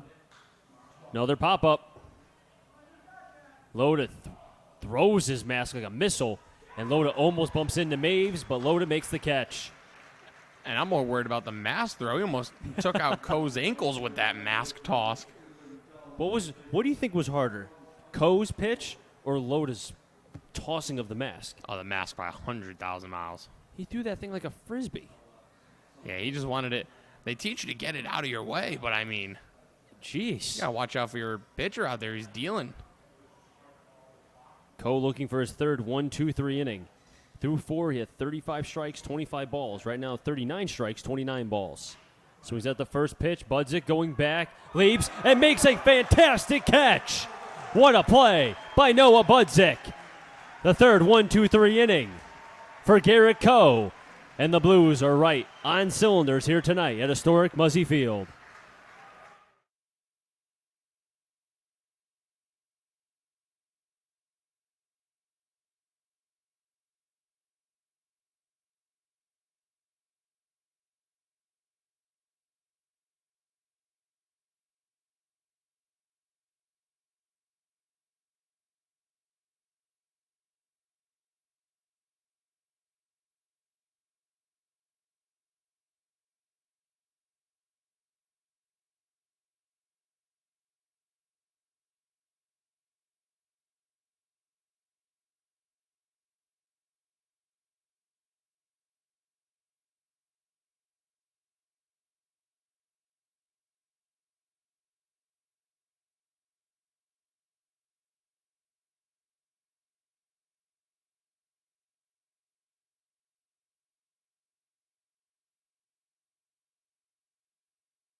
Cedric Gillette calming things down for the North Shore Navigators. He's pitched 2 innings, 3 hits, only given up 1 run on 1 walk and a strikeout as well. 11 batters faced.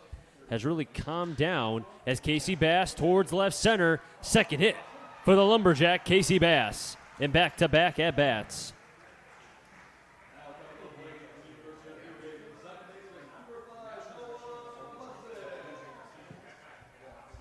And it makes you wonder, although you don't want to predict the future, what could have been. But Casey Bass would have been the next up. If the runner on second that was Diamond would have been safe. If that happens again, that would be at least 2 runs, and the Blues would have a 7-0 lead. But right now, only 5-0, but that was their 5th hit. Noah Budzig takes a pitch high and away, 1-0. Budzig made a stylish play at second base on a sinking liner. SportsCenter top 10 play, we must say. And that was the last out in the top of the 5th. Topko for a third 1-2-3 inning. Pitch outside, 2-0. Gillette, while the numbers are not eye-popping by any means, came into tonight with 31 and 30 innings pitched, only 23 strikeouts, has at least calmed down this Blues offense a tad. Pitch fouled off, 2-1. And so far, he has lasted longer than the first 3 pitchers that pitched in terms of length. Painter only went inning and a third. Brown went 2/3 of an inning. Neither of those first 2 pitchers got a strikeout. They gave up a hit, and they walked 6.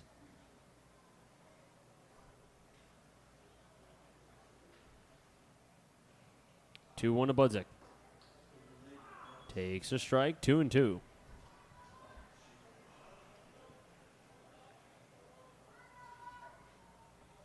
And it's a final from Pittsfield. The Suns win 6-4. 2-2.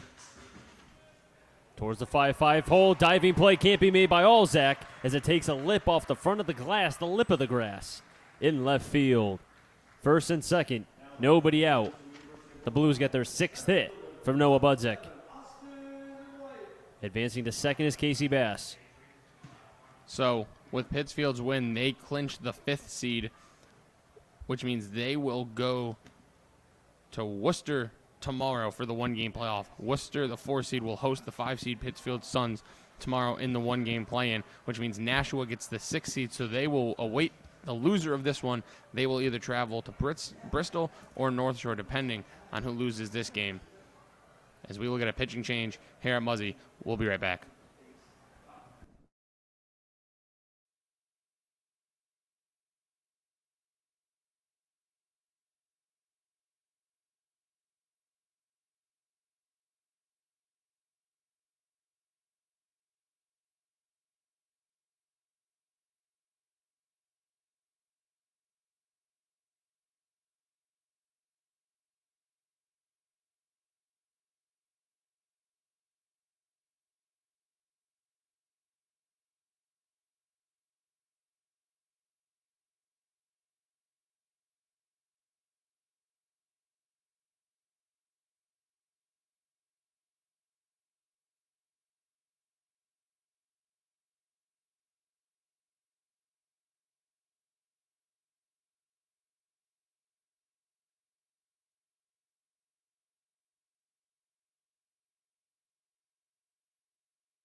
Pitching change for the North Shore Navigators. Taking over is Tucker Whitman. This is his 3rd appearance, a 6.75 ERA in an inning and a third. He has 1 strikeout, 3 walks, 2 hits. and the very dangerous Austin White at the plate with 2 on and nobody out. First pitch from the lefty in there for a strike. 0-1 on Austin White. Very funky delivery from Whitman. Lefty on lefty will be a tough matchup for both White and Miller if Whitman is still in the game to face Miller. Bass leads off second. Off first is Budzik. White calls time. Gillette's day is done. 2 innings pitched. Did give up a run, but he's responsible for runners on first and second. Gave up 5 hits, 1 K, 1 walk. As you heard Matt say, Whitman's in the game. The left-hander fires a pitch. A wild pitch gets away from Oliveri. And the runners will advance 1 base. Bass to third. Budzik 2 second.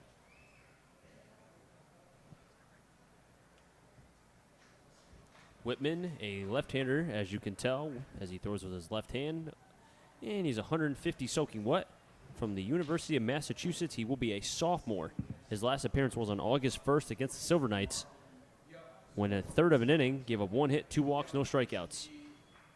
2-1 is the count to Austin White. Nav's infield is in here with runners on second and third, nobody out. I almost feel like this is the game.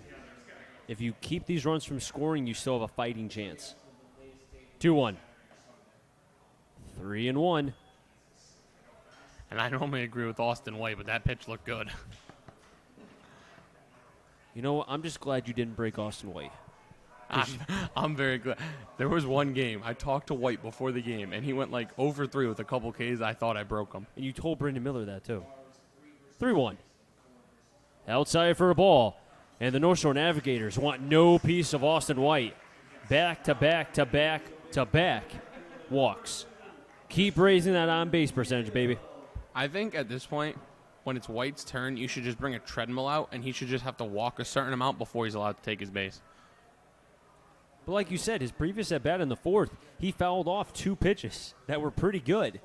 So it's not like he's just standing up there and they're throwing pitches off the plate, uncompetitive pitches. They're throwing it pretty close for about maybe 80, 85% of them, but he's taking them because he knows they're balls. He earns his walks. Beal at the plate. Takes a strike, outer half of the plate, 0-1. You have White at first, Bass at third, Budzik on at second. Infield is in. And Beal hits the ball hard. All he needs is a hard ground ball, not right at somebody, and he'll have himself a couple ribbies. 0-1, Beal fouls it off, 0-2. That walk to White was 8 walks for North Shore pitching thus far, and we're only through 4 innings plus of baseball. And this is the 4th time through the Blues lineup. So the more at bats they see, the stronger they become. 0-2 to Beal. High fly ball on the left. Lawler going back, still back, and it gets over his head. Bass will score. Budzik will score. Austin White will be held up. That is a 2 RBI double for the Bates product, Christian Beal. And it's 7-0. It's all Bristol Blues here at historic Muzzy Field. The Bristol Blues have come out swinging. They've come out pitching. They know what's at stake. They want the day off. They want the bye. They're ready for playoffs. Christian Beal roping a double into left. Bristol in control of this one, 7-0. Looking for more. Brandon Miller at the plate, 2 on and nobody out. Wow. That's all you can say. What a performance by this lineup thus far. And it doesn't get any easier. Brandon Miller at the plate now. Takes a strike, 0-1. As Miller kind of nodded his head, okay, that's the arm action. Haven't seen that one yet. As you can tell, Whitman kind of throws from a slinging low 3/4 arm slot. You can see why he's very deceiving to left-handed batters. Good off-speed pitch away. Actually, that might have been the fastball. Either way, 0-2. And it's good that Brandon Miller is seeing this because once we get into playoff time, you can almost guarantee, and I'll guarantee you this, he will see a left-on-left matchup in this same situation. That's how it always is, no matter if it's a starter or reliever. In the playoffs, it's a little more matching up later in games. The 0-2. Fouled off. We'll do it again. And who knows? I mean, maybe North Shore is a potential playoff opponent for the Blues. So maybe Miller will see Whitman again in the playoffs if Whitman gets the best of him here. Those 2 runs that scored were on Gillette, so his day is now done.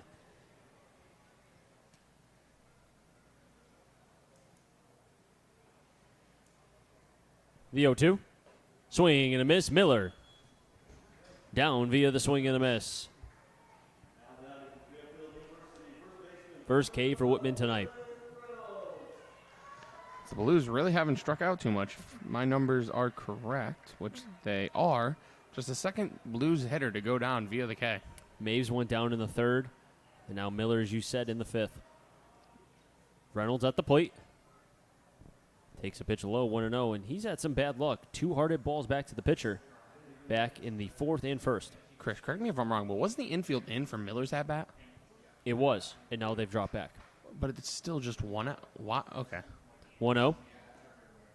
Breaking ball inside, 1-1. Maybe they feel, because they know Reynolds has been hitting the ball hard, so why take the chance? And you feel like maybe he'll hit back to the pitcher for a third time.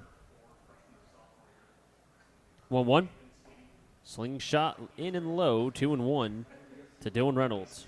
You mentioned it, though. Before those 2 runs came across, you said if you can get out of this one, you have a fighting chance. But that could be the game. I mean, Dylan Reynolds really has a chance to put the dagger in the Navs. The 2-1. Reynolds fouls it off, 2-2. The Blues have scored in every inning except the third. And that was when Casey Bass had a 2-out single before Budzik grounded out to first to end that bomb of the third inning. 0-1-2 for North Shore, 7-7 for the Blues. Reynolds back to the pitcher. There you go. This time he gets it through the pitcher. That'll score 2. 2 RBI single for Dylan Reynolds. This time the pitcher couldn't stop that one. Wow, that exit velo. Didn't I tell you? Very impressive. Eventually. Impressive exit velo off the bat of Dylan Reynolds. Well, I think the difference there was the first 2 he kind of got on top of them and hit grounders/choppers to the pitcher. That one he got all of a line drive right back at the pitcher. Whitman, obviously, thankful it didn't hit him and hurt him, as I'm sure he kind of wishes it did so it didn't get into center and give up 2 runs. But nonetheless, Blues have a 9-0 lead here at Muzzy. Sam Loda swings at the first pitch and fouls it off to the right side, 0-1.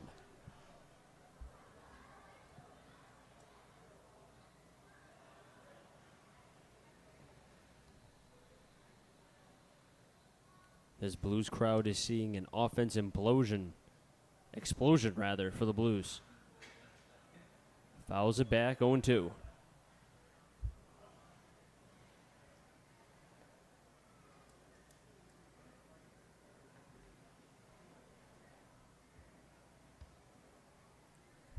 Number 28, Matt Bergeron, is warming up in the bullpen for North Shore.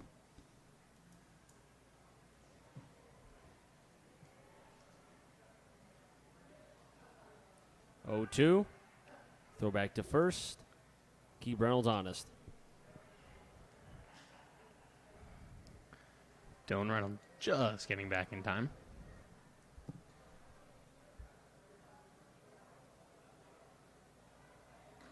Way outside, 1-2. 4 runs on 2 hits for the Blues.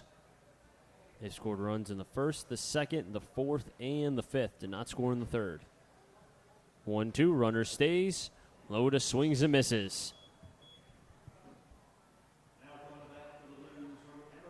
Zeke Diamond will be at the plate now with 2 outs. And the question will be for Garrett Coe, who will come back out for the 6th inning. He will have the top of the order, has a 9-0 lead. We've seen him now a couple times where he's come back to the bump where he's had a few innings or a few minutes rather to kind of stay in the dugout. You wonder how long before he gets back into that groove again. Diamond takes the strike, 0-1.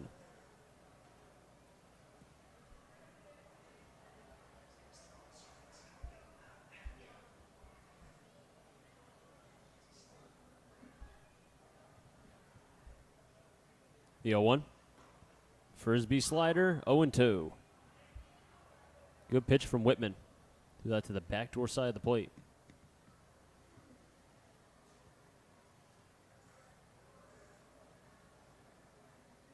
Oh, 2. Broken bat. Past the mound. And the shortstop, Alzak, will tag second, and that will end what was a long inning for North Shore. but a great half inning for the Blues. They score 4 runs on 2 hits, no errors. They do strand nobody on base after the tag out, but the big hit coming from Christian Beal, 2 RBI double that scored Casey Bass and Budzik. It's 9-0 Blues. We head to the top of the 6th.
Top of the order, Alzak, Lawler, and Malgeri.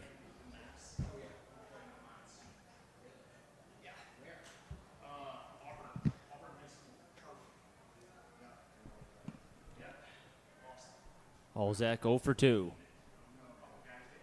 Swing and a miss from Alzak, 0-1. That last half inning for the Blues, they scored 4 runs on 4 hits. I wrote down 2. I meant to say 4. The 0-1. Outside, 1-1.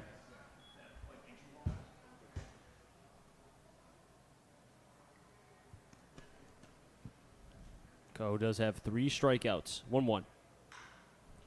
Left center. Going back, Beal, White. Neither of them will get it. That'll get all the way to the warning track. Alzak will be on at second.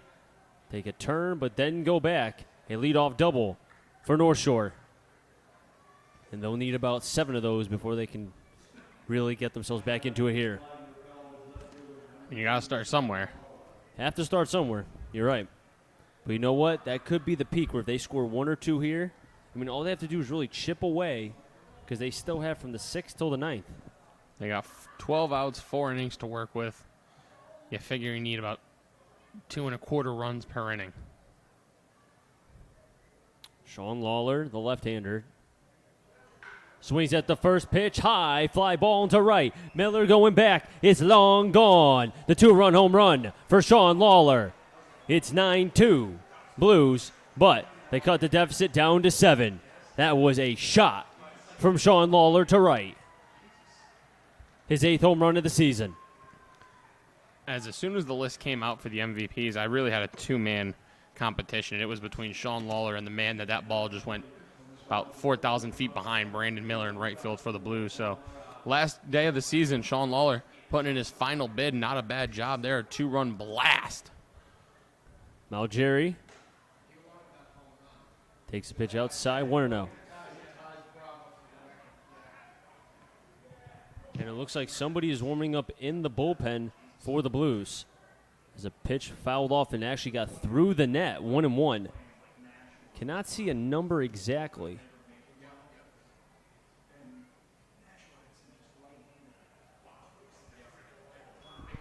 1-2 is the count. My eyes are telling me number 17, but the hair doesn't line up with number 17 Jagger. 1-2, swing and a miss. Nice bounce back from Ko. Gave up the home run to Lawler, but gets the K of Malgeri, his 4th tonight. And we have confirmed that it is Jagger out there, so my eyes do me well. Your eyes are pretty good. Thank you. When they want to be. So that must just be a bullpen out there probably for Jagger. Because I don't think he'd be eligible to throw today. High fly ball off the bat of Freeberger, right center. And it'll be Miller coming in to make the catch in right field for the second out. Another pop-up for Garrett Coe.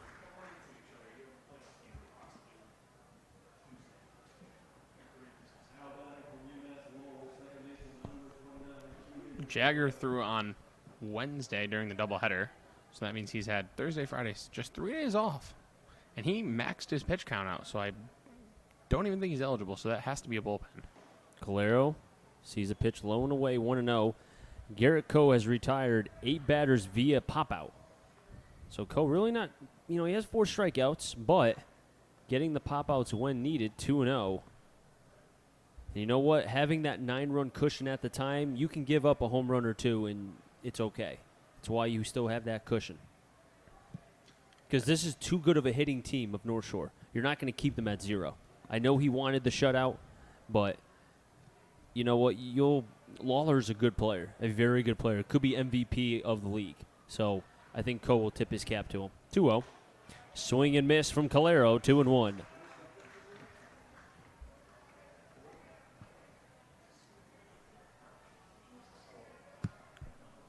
Coe from the third base side of the rubber did give up a 2-run home run to Lawler. 2-1.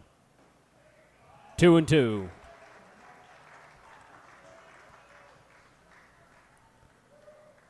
Alzak reached on a double.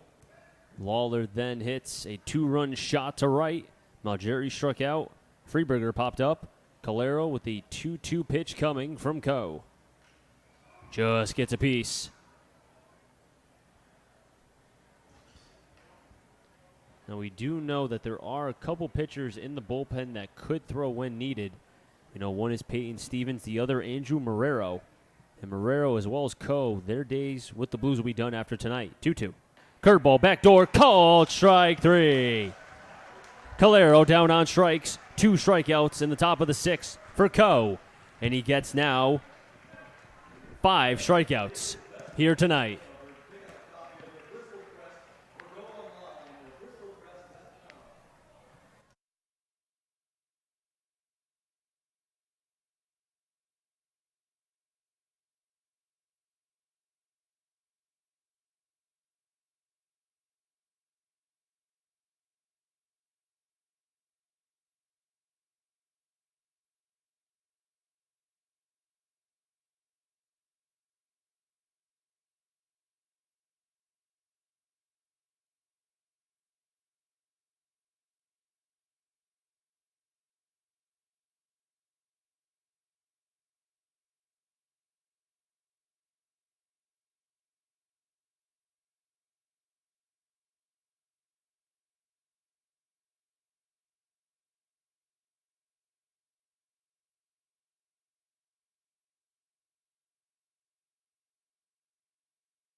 Two-run shot from the potential MVP candidate, Sean Lawler, has cut down the deficit 9-2. We also have a new pitcher on the bump.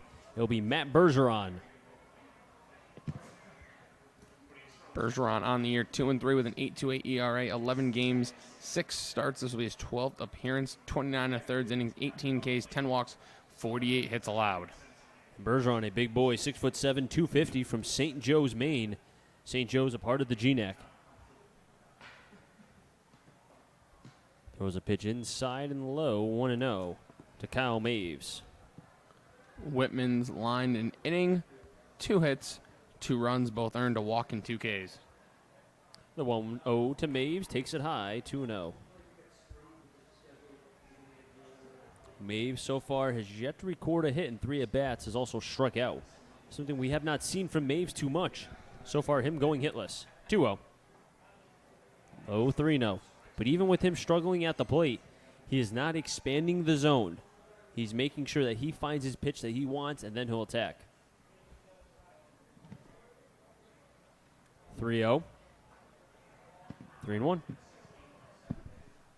Yeah, and I think that's the difference between somebody in a slump and somebody just with some bad luck is if they're chasing versus if they're still patient at the plate. 3-1. Fouled. Casey Bass, the next up, as well as Noah Budzik. If any of those 3 get on, Austin White. Chris Saunders, Matt Polick, Jack O'Donnell, and Connor. Bringing the Bristol Blues right here on the Bristol Blues YouTube channel, the regular season finale. Winner does get the number 2 seed and a bye. The loser will drop to the number 3 seed. Another foul ball off the bat of Maves. And whoever wins this game, if North Shore finds a way to come back or the Blues hold it, the winning team will have a chance to either pick and have a home-away home or be away and then be home the next 2 games after. 3-2 pitch. Maves delivers that one to center, left center. Malgeri, closing speed, makes the catch in left center for the first out. And Chris, I personally think in a 3-game set and stuff like this, away, home is the way to go. I think particularly for this Blues team, they play well. I mean, there's really no advantage playing, I think, for them either way because they played well since the second half and really since that 5-10 start. After that, they played well on the road and at home. Swing and a miss from Bass, who is 2 for 3. Both hits to left center. I mean, when you have Mark Fiello going game 1, you can put him anywhere. He's going to deal. The 0-1. Outside, 1-1. Now, the question will be, who will be the opponent if the Blues were the number 2 seed? Because depending on what happens, it could be multiple teams, rather, as Bass fouls it off 1-2. The only team it couldn't be would be Nashua. Because if Nashua wins their playing game, since they are the 6th seed, they automatically would have to go play the 1 seed Brockton. So the Blues could see Worcester, they could see Pittsfield. Or this North Shore team. Or they could see North Shore, you're right. 1-2, fouled again. And I think, honestly, no matter who they play, if they win today or they lose and they play tomorrow, this team is playing with confidence. And you can tell up and down the lineup and even on the bump as well. 1-2.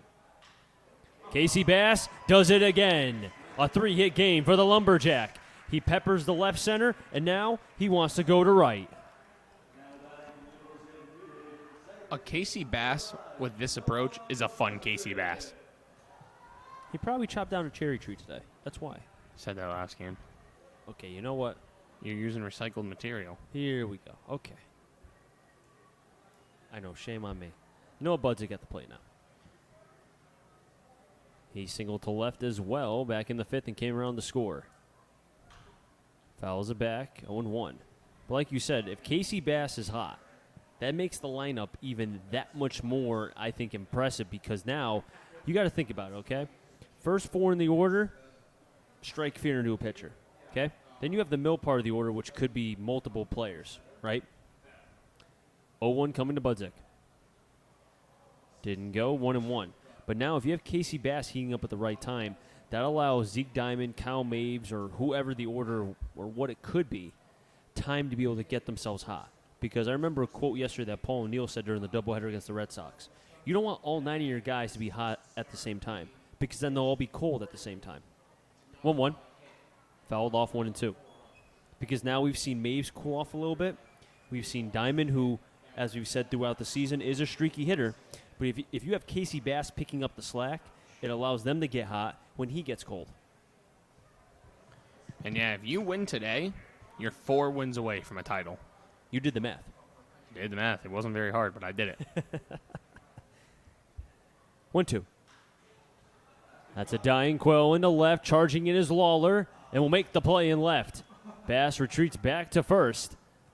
Lawler showing his speed in left field and gets the second out. Chris, does Austin White get his 5th walk? Well, before I say that, Peyton Stevens is warming up in the bullpen. And to answer your question, I guess we'll find out.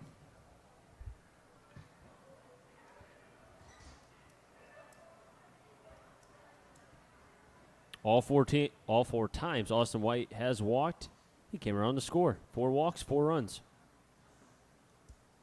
Takes a strike, 0-1.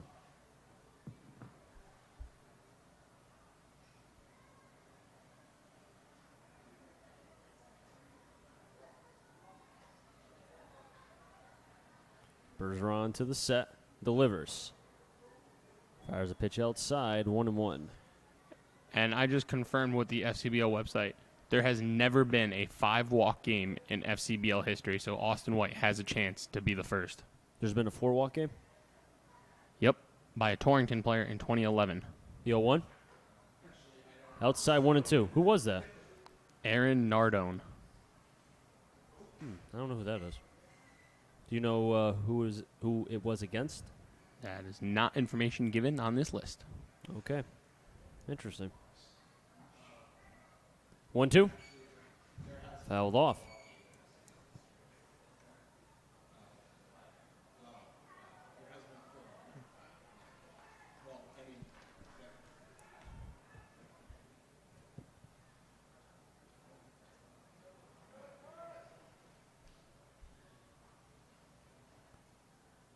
Bergeron taking a deep, deep breath. 1-2. Low for a ball. 2-2.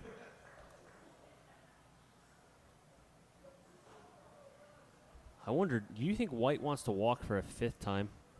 I think he wants to get on base and help his team win. It's a good political answer. Thank you. 2-2. Another foul ball. I would love to know how many more pitches average that White sees than any other batter in the Blues lineup. Because I feel like he sees at least 7 pitches in at bat, maybe more on average. He has a lot of 4-pitch walks, so that's going to lower the average. He's probably around 6.5, 7, I'd say. 2-2. White towards left center, and he gets his first hit tonight. Casey Bass trucking along. He'll be on at third. White with the double. Second and third. 2 outs. This time White gets a well-deserved hit after having back-to-back-to-back-to-back walks to begin the game.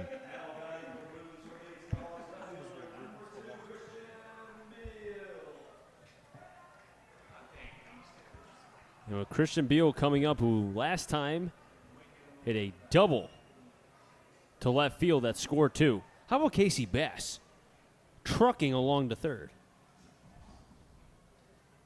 Pitch in the dirt, 1-0. As now, with White's speed, you're probably looking at a hit, and you get the 2 runs you gave up in the top of the inning back.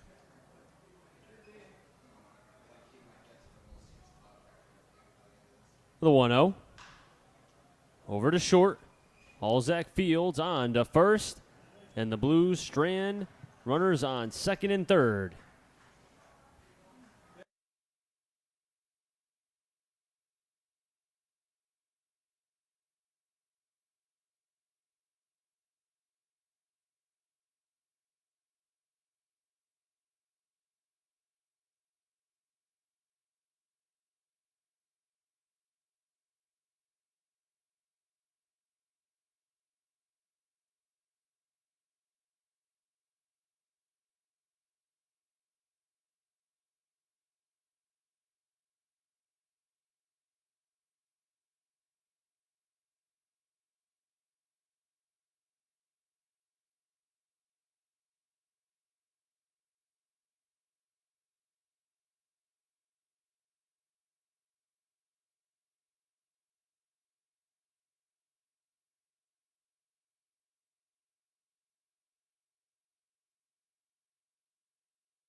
Coe on the bump for his 7th inning of work here.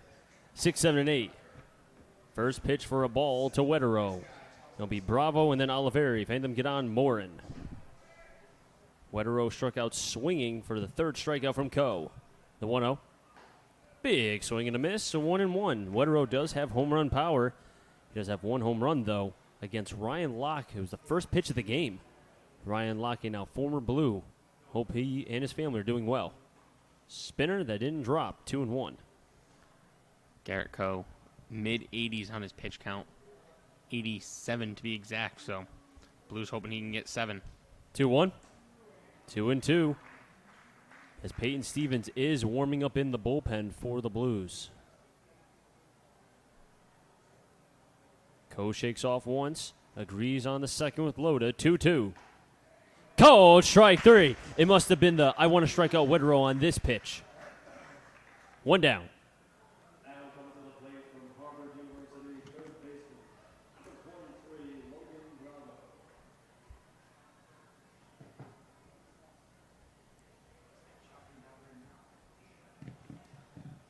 6 Ks for Garrett Coe. Bravo at the plate now, 0 for 2.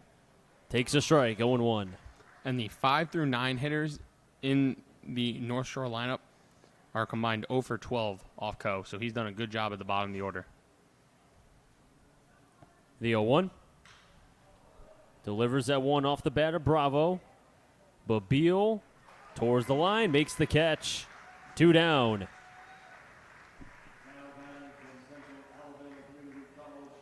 Make that 0 for 13. And Coe continuing to work his magic. If he can keep his pitch count, because what is he at right now, Matt? Math is hard. 91. So if he stays, let's say under 95, let's say if he stays within that realm, he could realistically come back out and get 1 out in the 8th. Or multiple, because isn't it 105? It might be able to. Coe should be able to get out of this with ease. Beal will make the catch. The side is retired. Another 1-2-3 inning for Garrett Coe.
First pitch to Miller. Taken low and in for a ball. 1-0. Bergeron back out for his second inning of work. Gave up 2 hits in the 6th, but worked around them without allowing a run. The 1-0 lined up the middle for a base hit. Brandon Miller. A hard hit ball into center field. His first hit of the day. Second time on base. He walked and scored in the first. As we know, his speed is a threat to go on the bases. It was only a matter of time before Brendan Miller was going to be able to piece one up. It was just eventually, just like with Dylan Reynolds, lined 2 balls right back to the pitcher, and finally Reynolds was able to send a lacer past the pitcher in his last at-bat. And Miller's off, and Bergeron steps off, throw to second. Miller's out. As Bergeron took his time to step off, I really thought he wasn't going to. I didn't hear anybody screaming off, and Miller gets caught stealing.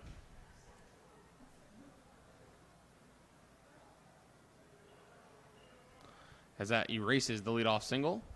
And now Reynolds will hit with nobody on, 1 out, and Bergeron can go from the full windup yet again. Pitch flown into left. Lawler racing towards the line.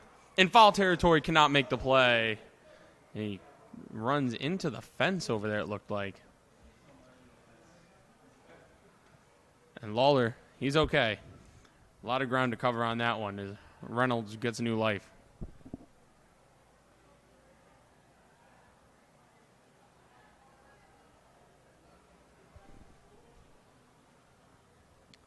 (0-1) on Reynolds. Bergeron deals. Into left field. Lawler backs up about 3 steps before making the catch. Just like that, there's 2 away here in the bottom of the 7th. And just as we saw Gillette kind of calm down the Blues lineup, Bergeron, to a certain degree, has done that as well. And I know the ERA is not, pleasing. The ERA above 7 is 8.28 coming into this game. He could very well maybe earn himself, maybe not, high leverage innings, but just pitch a little bit in the playoffs. And who knows? Sometimes it's guys like this that you never expect that come up at the brightest moments. I mean, look at David Price. That dude stunk, and then last year he came out of nowhere. So you just compared Bergeron to David Price. Yes, I did. Okay. 2-0 to Sam Loda now. And speaking of the Red Sox, that game between the Yankees just started. A little bit of a delay there in the Bronx. Just delaying the Red Sox sweep. How about the Astros? Aaron Sanchez's first start, 6 no-hit innings for a combined no-no. The 2-0 to Loda. Swing and a miss, 2-1 now. Yeah, the combined no-no, not as exciting as a normal no-no, but with the way the game works, I don't know if we'll ever see one of those again. Loda singled a home run in the first, grounded out to short in the second. In the fourth, was hit by a pitch, stranded on second. Here, the 2-1 pitch into left field. Lawler chasing back, going back on the track, makes the catch. And the side is retired. Loda gave it a poke, but a little bit too much room out there in left. Lawler makes the catch. We head to the 8th. Blues lead 9-2.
Top of the 8th, 9 then top. Morin, Alzak, and Lawler. If any of them get on Malgeri.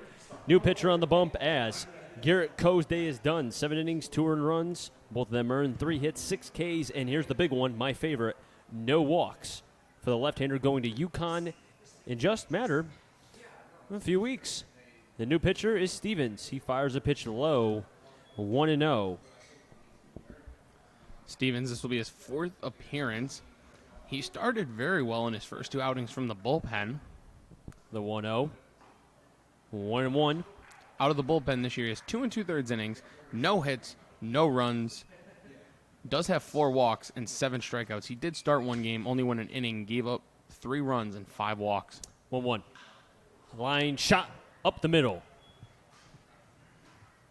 Off the bat of Morin, the leadoff single for North Shore. That's the last thing you want to do if you're Stevens coming into a 9-2 game, giving a leadoff hit to the 9-hitter with the top of the lineup, what's been very dangerous this evening for the North Shore Navigators. And Andrew Marrero is also warming up in the bullpen, so we could see him very quickly in this game, depending on what happens, because as you said, first 2 appearances, he was good. But his last appearance against the Bravehearts, what was it, 5 walks? In 1 inning. Not good. First pitch, foul back, 0-1. And this is the one pitcher, I think, because we've seen many times, Sagan, Coe, Jagger, Duquette, guys who don't throw hard are sometimes the worst guys to face. And, someone like Peyton Stevens, who has a high-octane fastball, can get it up to the 90s plus.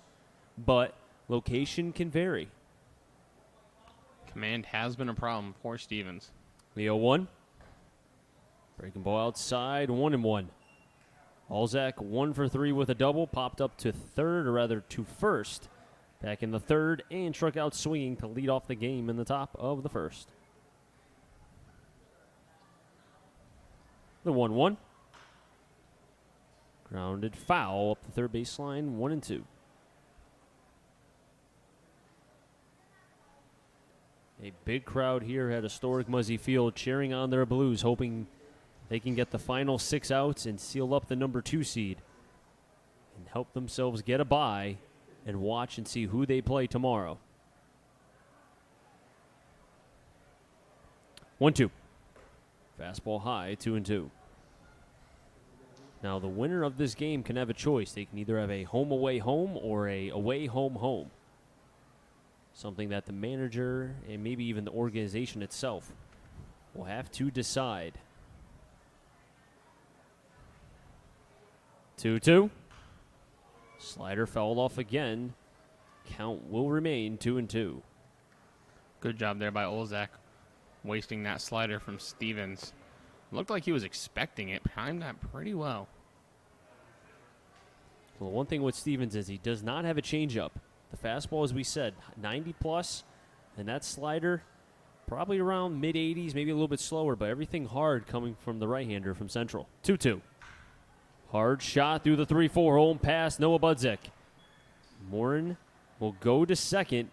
Back-to-back hits for North Shore. And they have something brewing here. They're down 9-2, but that 7-run cushion could go quickly. As we saw Lawler, his last at-bat hit a 2-run shot.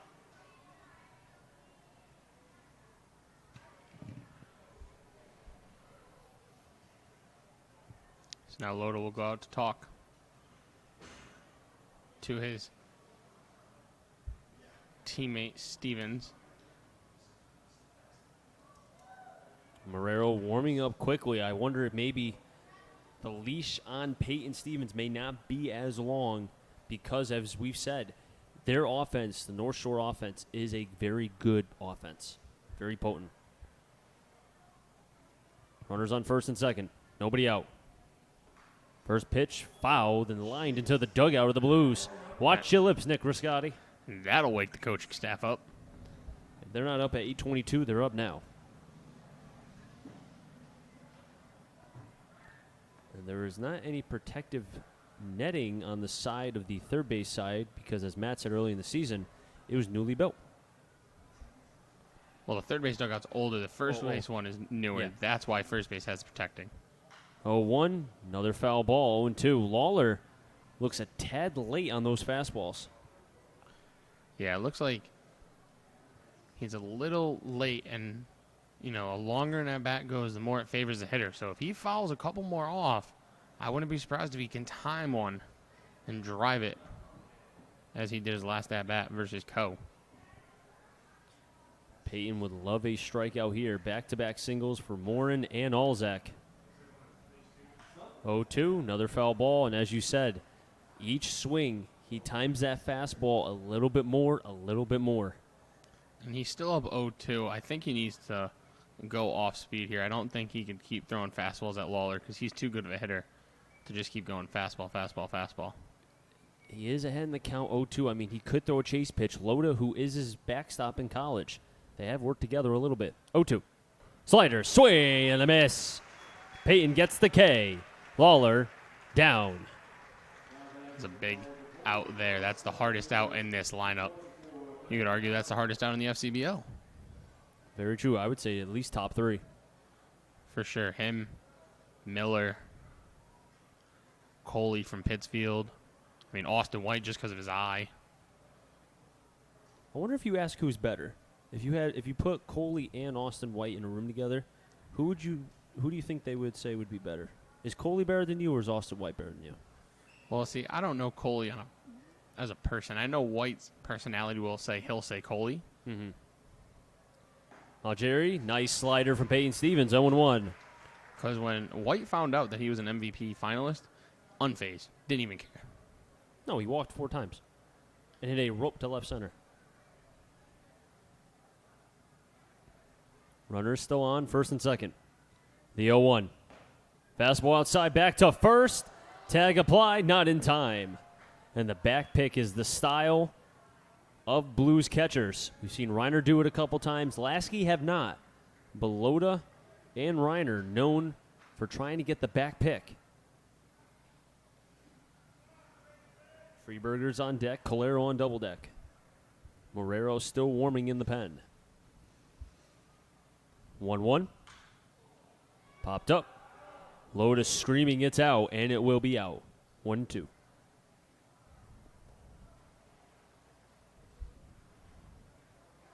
As Stevens, after giving up 2 singles to lead off the inning, looks much more settled down here to both Lawler and now Malgiri.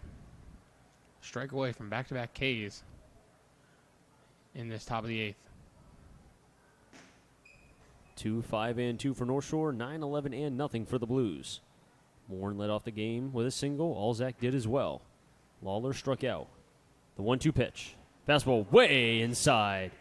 Hello. Malgiri had to kind of brush back on that one.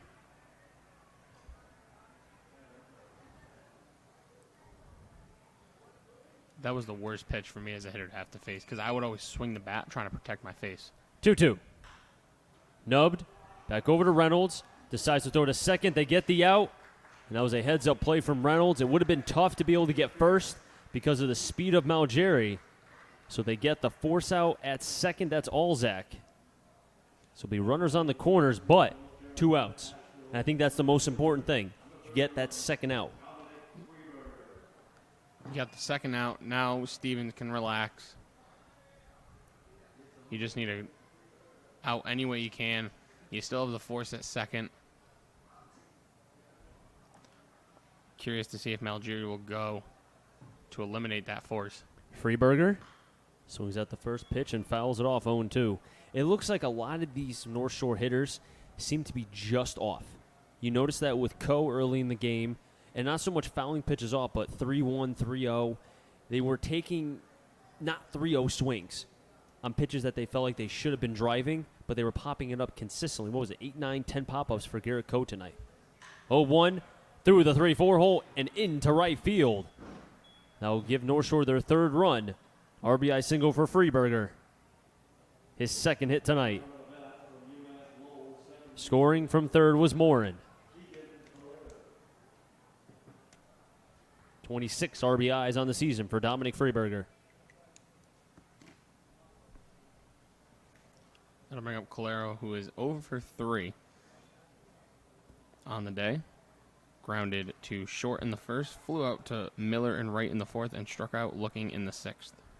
First pitch to Calero. A hard fastball, but in 1-0.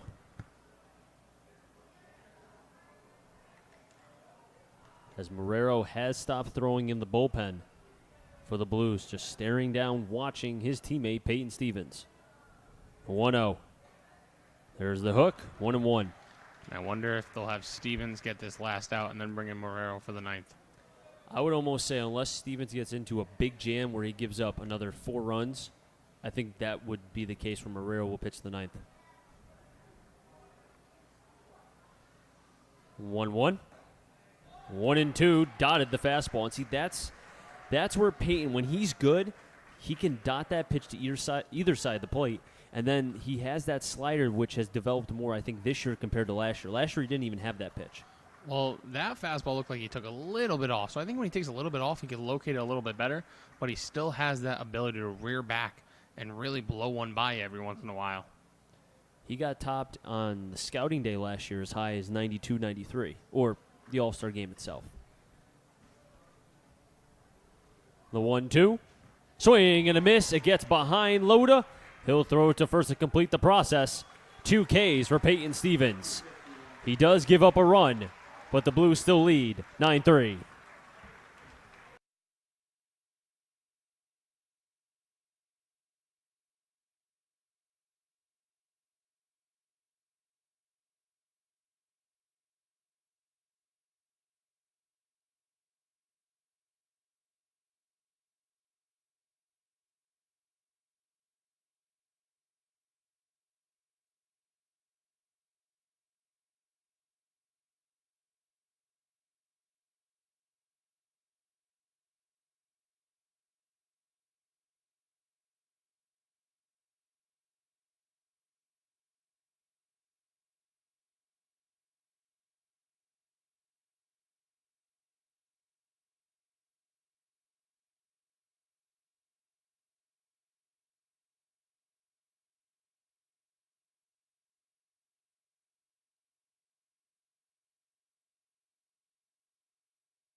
Back for the bottom of the 8th here at Muzzy Field. Blues lead 9-3 over the North Shore Navigators. Winner gets the 2 seed and the coveted bye in the playoffs. Loser will get the 3 seed and host the Nashua Silver Knights. New pitcher for the Navigators is their former right fielder, Dominic Freeberger. He delivers to Zeke Diamond a ball low and in, 1-0. So Freeberger goes from right to the pitcher's mound, and coming into the game to play right field is Nolan Watson.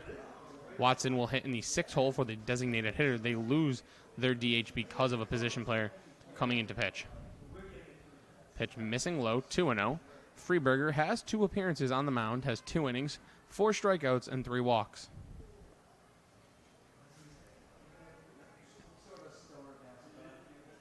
Diamond, 1 for 3 on the day. Pitch missing in, 3-0. In the first, he walked, grounded back to the pitcher in the 3rd, singled home a run in the 4th, and ended the inning in the 5th via the fielder's choice. 3-0 from Freeberger. In there for a strike, 3-1. Diamond, Maves, Bass, 6, 7, 8. Any of them get on, Budzik, the 9-hitter, will get a chance to swing one more time. This is the 5th time through the order for the Bristol Blues. 3-1 pitch. Popped foul right field. Watson, the newly entered, coming over, will not get there in time. Count will run full, 3-2. And if the Blues get 2 on, Austin White will get his 6th at-bat with a chance to make FCBL history. Has 4 walks on the evening. 1 more would set a record. No hitter in FCBL history has ever walked 5 times in a single game. 3-2 to Diamond. Swing and a miss on the high cheddar. Freeberger, 1 batter, 1 strikeout, 1 away here in the bottom of the 8th.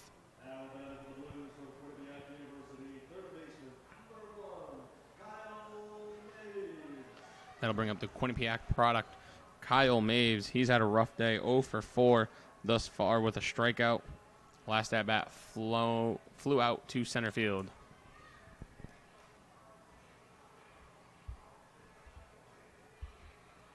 And Freeberger's last appearance back on July 21st went 1 inning, did strike out the side. And that pitch apparently misses inside, 1-0.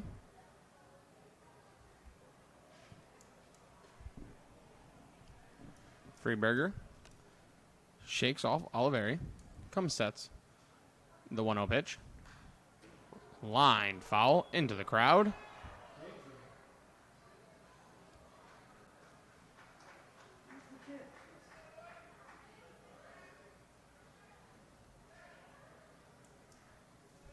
As the man that got the ball will give it to a kid, so good job by him. 1-1, a little hesitation. Missing in for a ball, 2-1.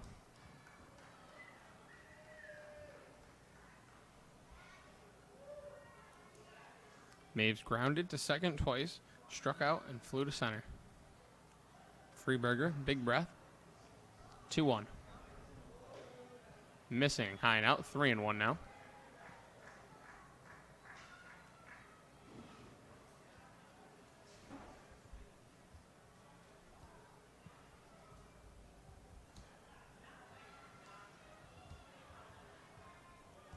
Freeberger, the 3-1 to Maves. Missing inside. Flip of the bat, and Maves works the walk with 1 away. He's on here in the 8th.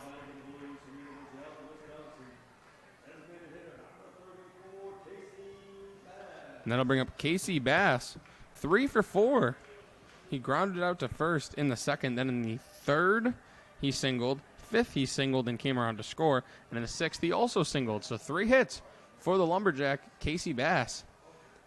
Looking to make it 4-hit day for the Lumberjack. Freeberger sets and deals. Missing inside, 1-0.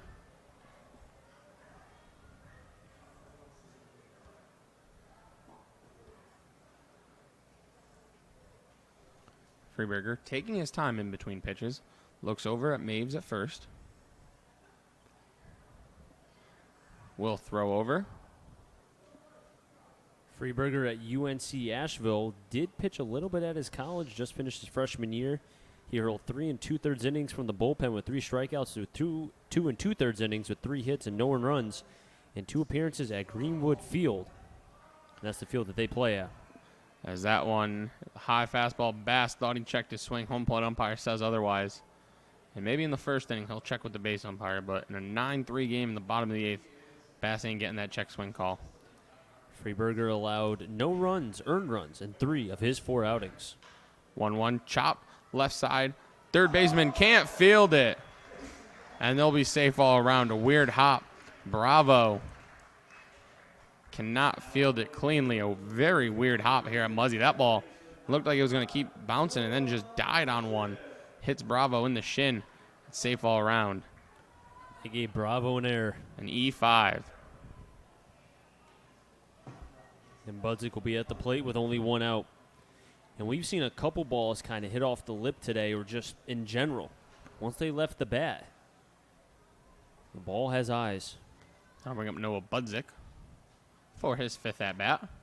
Takes a pitch in there for a strike. 0-1. In his first plate appearance, in the second, he walked, came around to score, grounded out to third grounded out to first, in the third, singled and scored in the 5th, and flew out to left in the 6th. Pitch to second. Nice play by Olzak. On to second for 1. That's all they'll get. But Olzak, a nice play to prevent Budzik getting a single. And that'll bring up the URI product. Austin White looking to make history.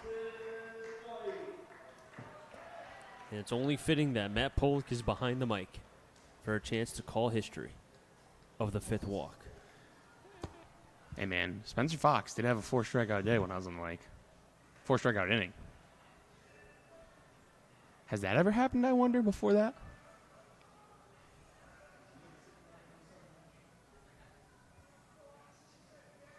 Not listed on the FCBL website.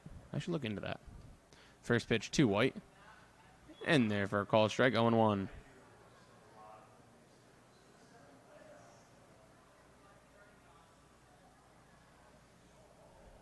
Budzik off first. Maves off third. The 0-1 to White. Missing in 1-1.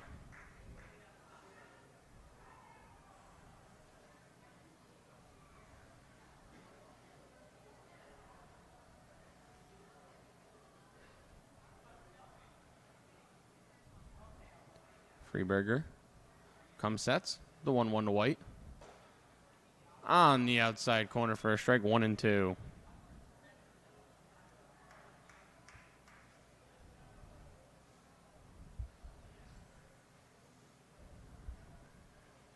So White, he's not an easy out. Just because you have 2 strikes on him, he's always good for a quab. The 1-2. Chopped. Going to be a tough play. Olzak field throw to first. Not in time. An infield hit for Austin White. A run will score, so give White an RBI on the infield single. He's 2 for 2. He's been on base 6 times. Have a day, Austin White. Have a day.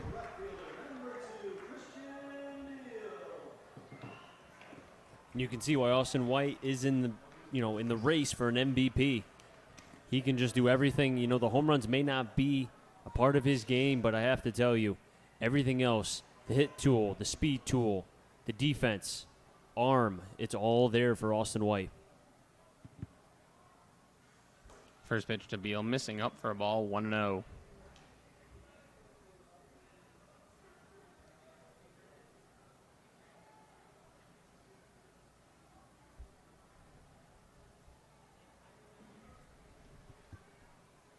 The 1-0 pitch. Big swing and a miss from Christian Beal. 1-1 now.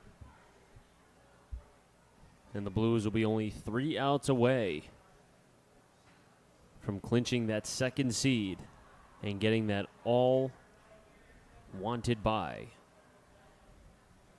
The 1-1 to Beal. Over the heart of the plate for a strike. 1-2 now.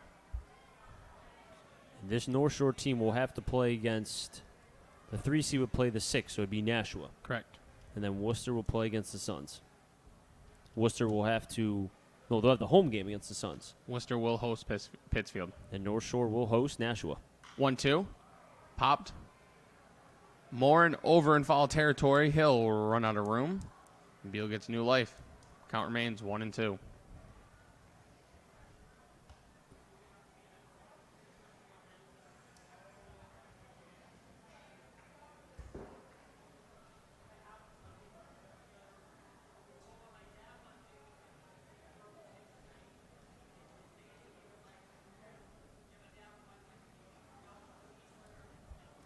Freeberger sets 1-2 pitch.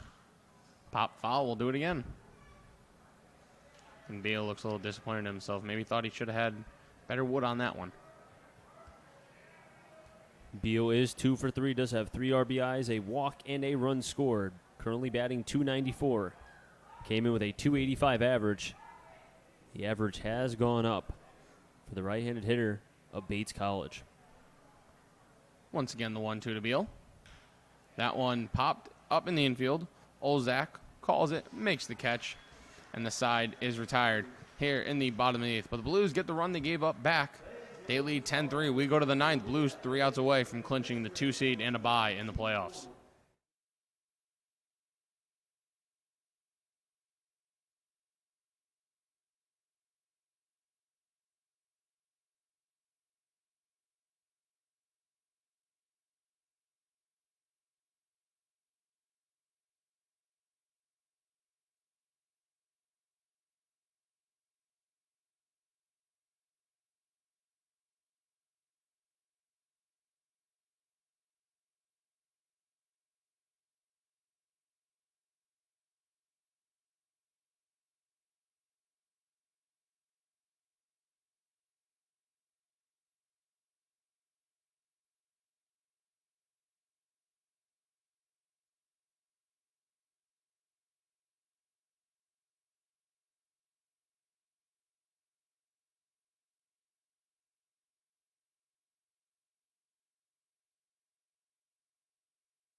New pitcher on the bump, Andrew Marrero into the game. 0-0 with a 7.50 ERA.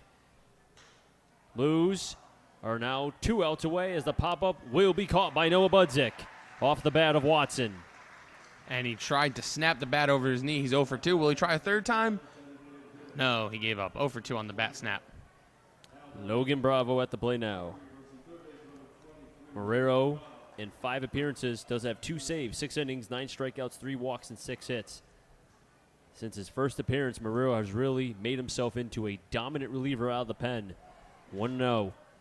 And with the losses of Nyman and Nowak kind of sealed the back end of that pen, it's a shame that both Coe and Marrero will be gone, as they'll be heading over to UConn to begin their freshman years with the Huskies. 1-1 is the count. Marrero can get his fastball up, does a little bit of a, you can call it like a shimmy dance, a little bit of a shake, but you know what? He can get that fastball up there, and he has a power slider that he can throw from time to time.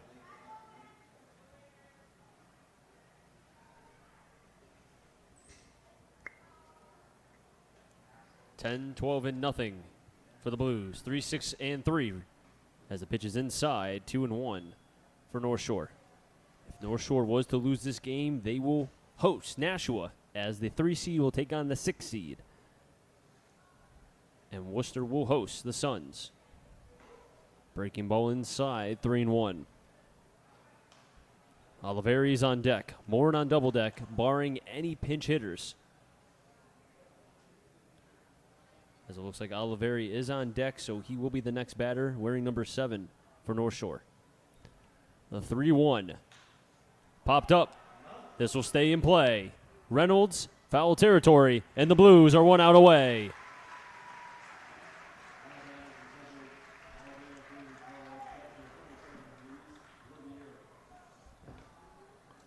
That'll bring up Oliveri 0 for 3. Fly out to left, pop out to the catcher, and another fly out to left. As Marrero coming in and doing his job, 1 out away from sealing the deal and sending the Blues to a bye in the playoffs. First pitch to Oliveri. Fastball. Umpire says strike. And if you're Nashua, you regroup, get set to play. Or North Shore, if you're North Shore rather. Breaking ball 0-2. You regroup and prepare against Nashua tomorrow night. If you're the Blues, you're 1 strike away from that number 2 seed and a bye. Marrero working with Loda. The 0-2. Breaking ball in, and that's going to hit Oliveri. And Marrero's even asking him, hey, did he not even try to move a tad? But the home plate umpire said, hey, you know what? He was going to hit him no matter what. And the crowd wanted the K, but instead it's hit by pitch.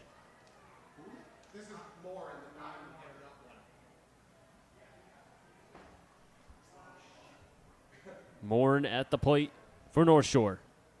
Swings at the first pitch, sends that to left center, and that will drop. A hit for Morin.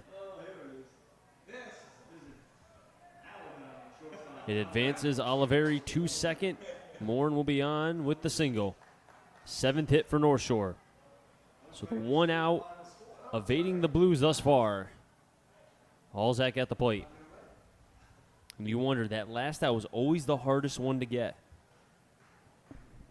Alzak 2 for 4. Runs scored and a K. Batting .284. Swing and a miss from Alzak, 0-1. And this Blues crowd getting into it here at Muzzy. I have never seen that before, them clapping like that. How about that? They're into it. The 0-1. 0-2. And again, for the second time, North Shore is down to their last strike. Marrero with the stare down. Gets the sign from Loda. He sets up outside. 0-2. Fastball's high, 1-2.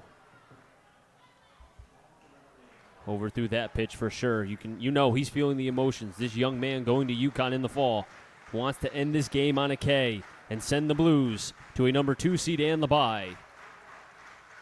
The 1-2 to Alzak. Swing and a miss, and the Blues have clinched the number 2 seed. They get the bye, and Marrero sends the Blues off just right. Both him and his teammate Garrett Coe. Man, what a job by the youngsters. Garrett Coe, Peyton Stevens, and Andrew Marrero. The Bristol Blues know those 3 aren't going to be here for the playoff run, so they used them today to help them get that 2 seed.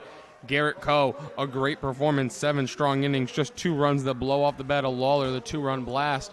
The Blues win 10-3. They're playing their best baseball now, and now's the time to be doing it. They have tomorrow off, and then they'll get back at it in the 3-game set on Tuesday. Man, these Bristol Blues are fun to watch. They're 4 wins away from an FCBL title. And we don't know what's going to happen as far as if it's going to be a home-away-home or away-home-home. But either way, the Blues have clinched the number 2 seed, and they have the bye. That's what they wanted. This team started off 5-10. And for them to be able to come back as they did, they came from the bottom of the seeding in the FCBL to be able to get that number 2 seed. A lot of credit to the players and to the coaching staff. Ronnie Palmer, Nick Griscotti, and Jordy Shiner as the players tip their caps and helmet as far as Loda is concerned to the fans of Bristol.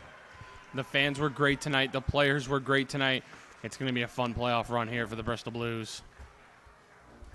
Any final thoughts, Matt? I mean, I think we realized a couple weeks ago that this team has the potential to do something special, and now they're 4 wins away from a title. They're playing great baseball, and it's going to be a fun final week here at Muzzy. Matt, I'll see you on Tuesday or Wednesday. Sounds good.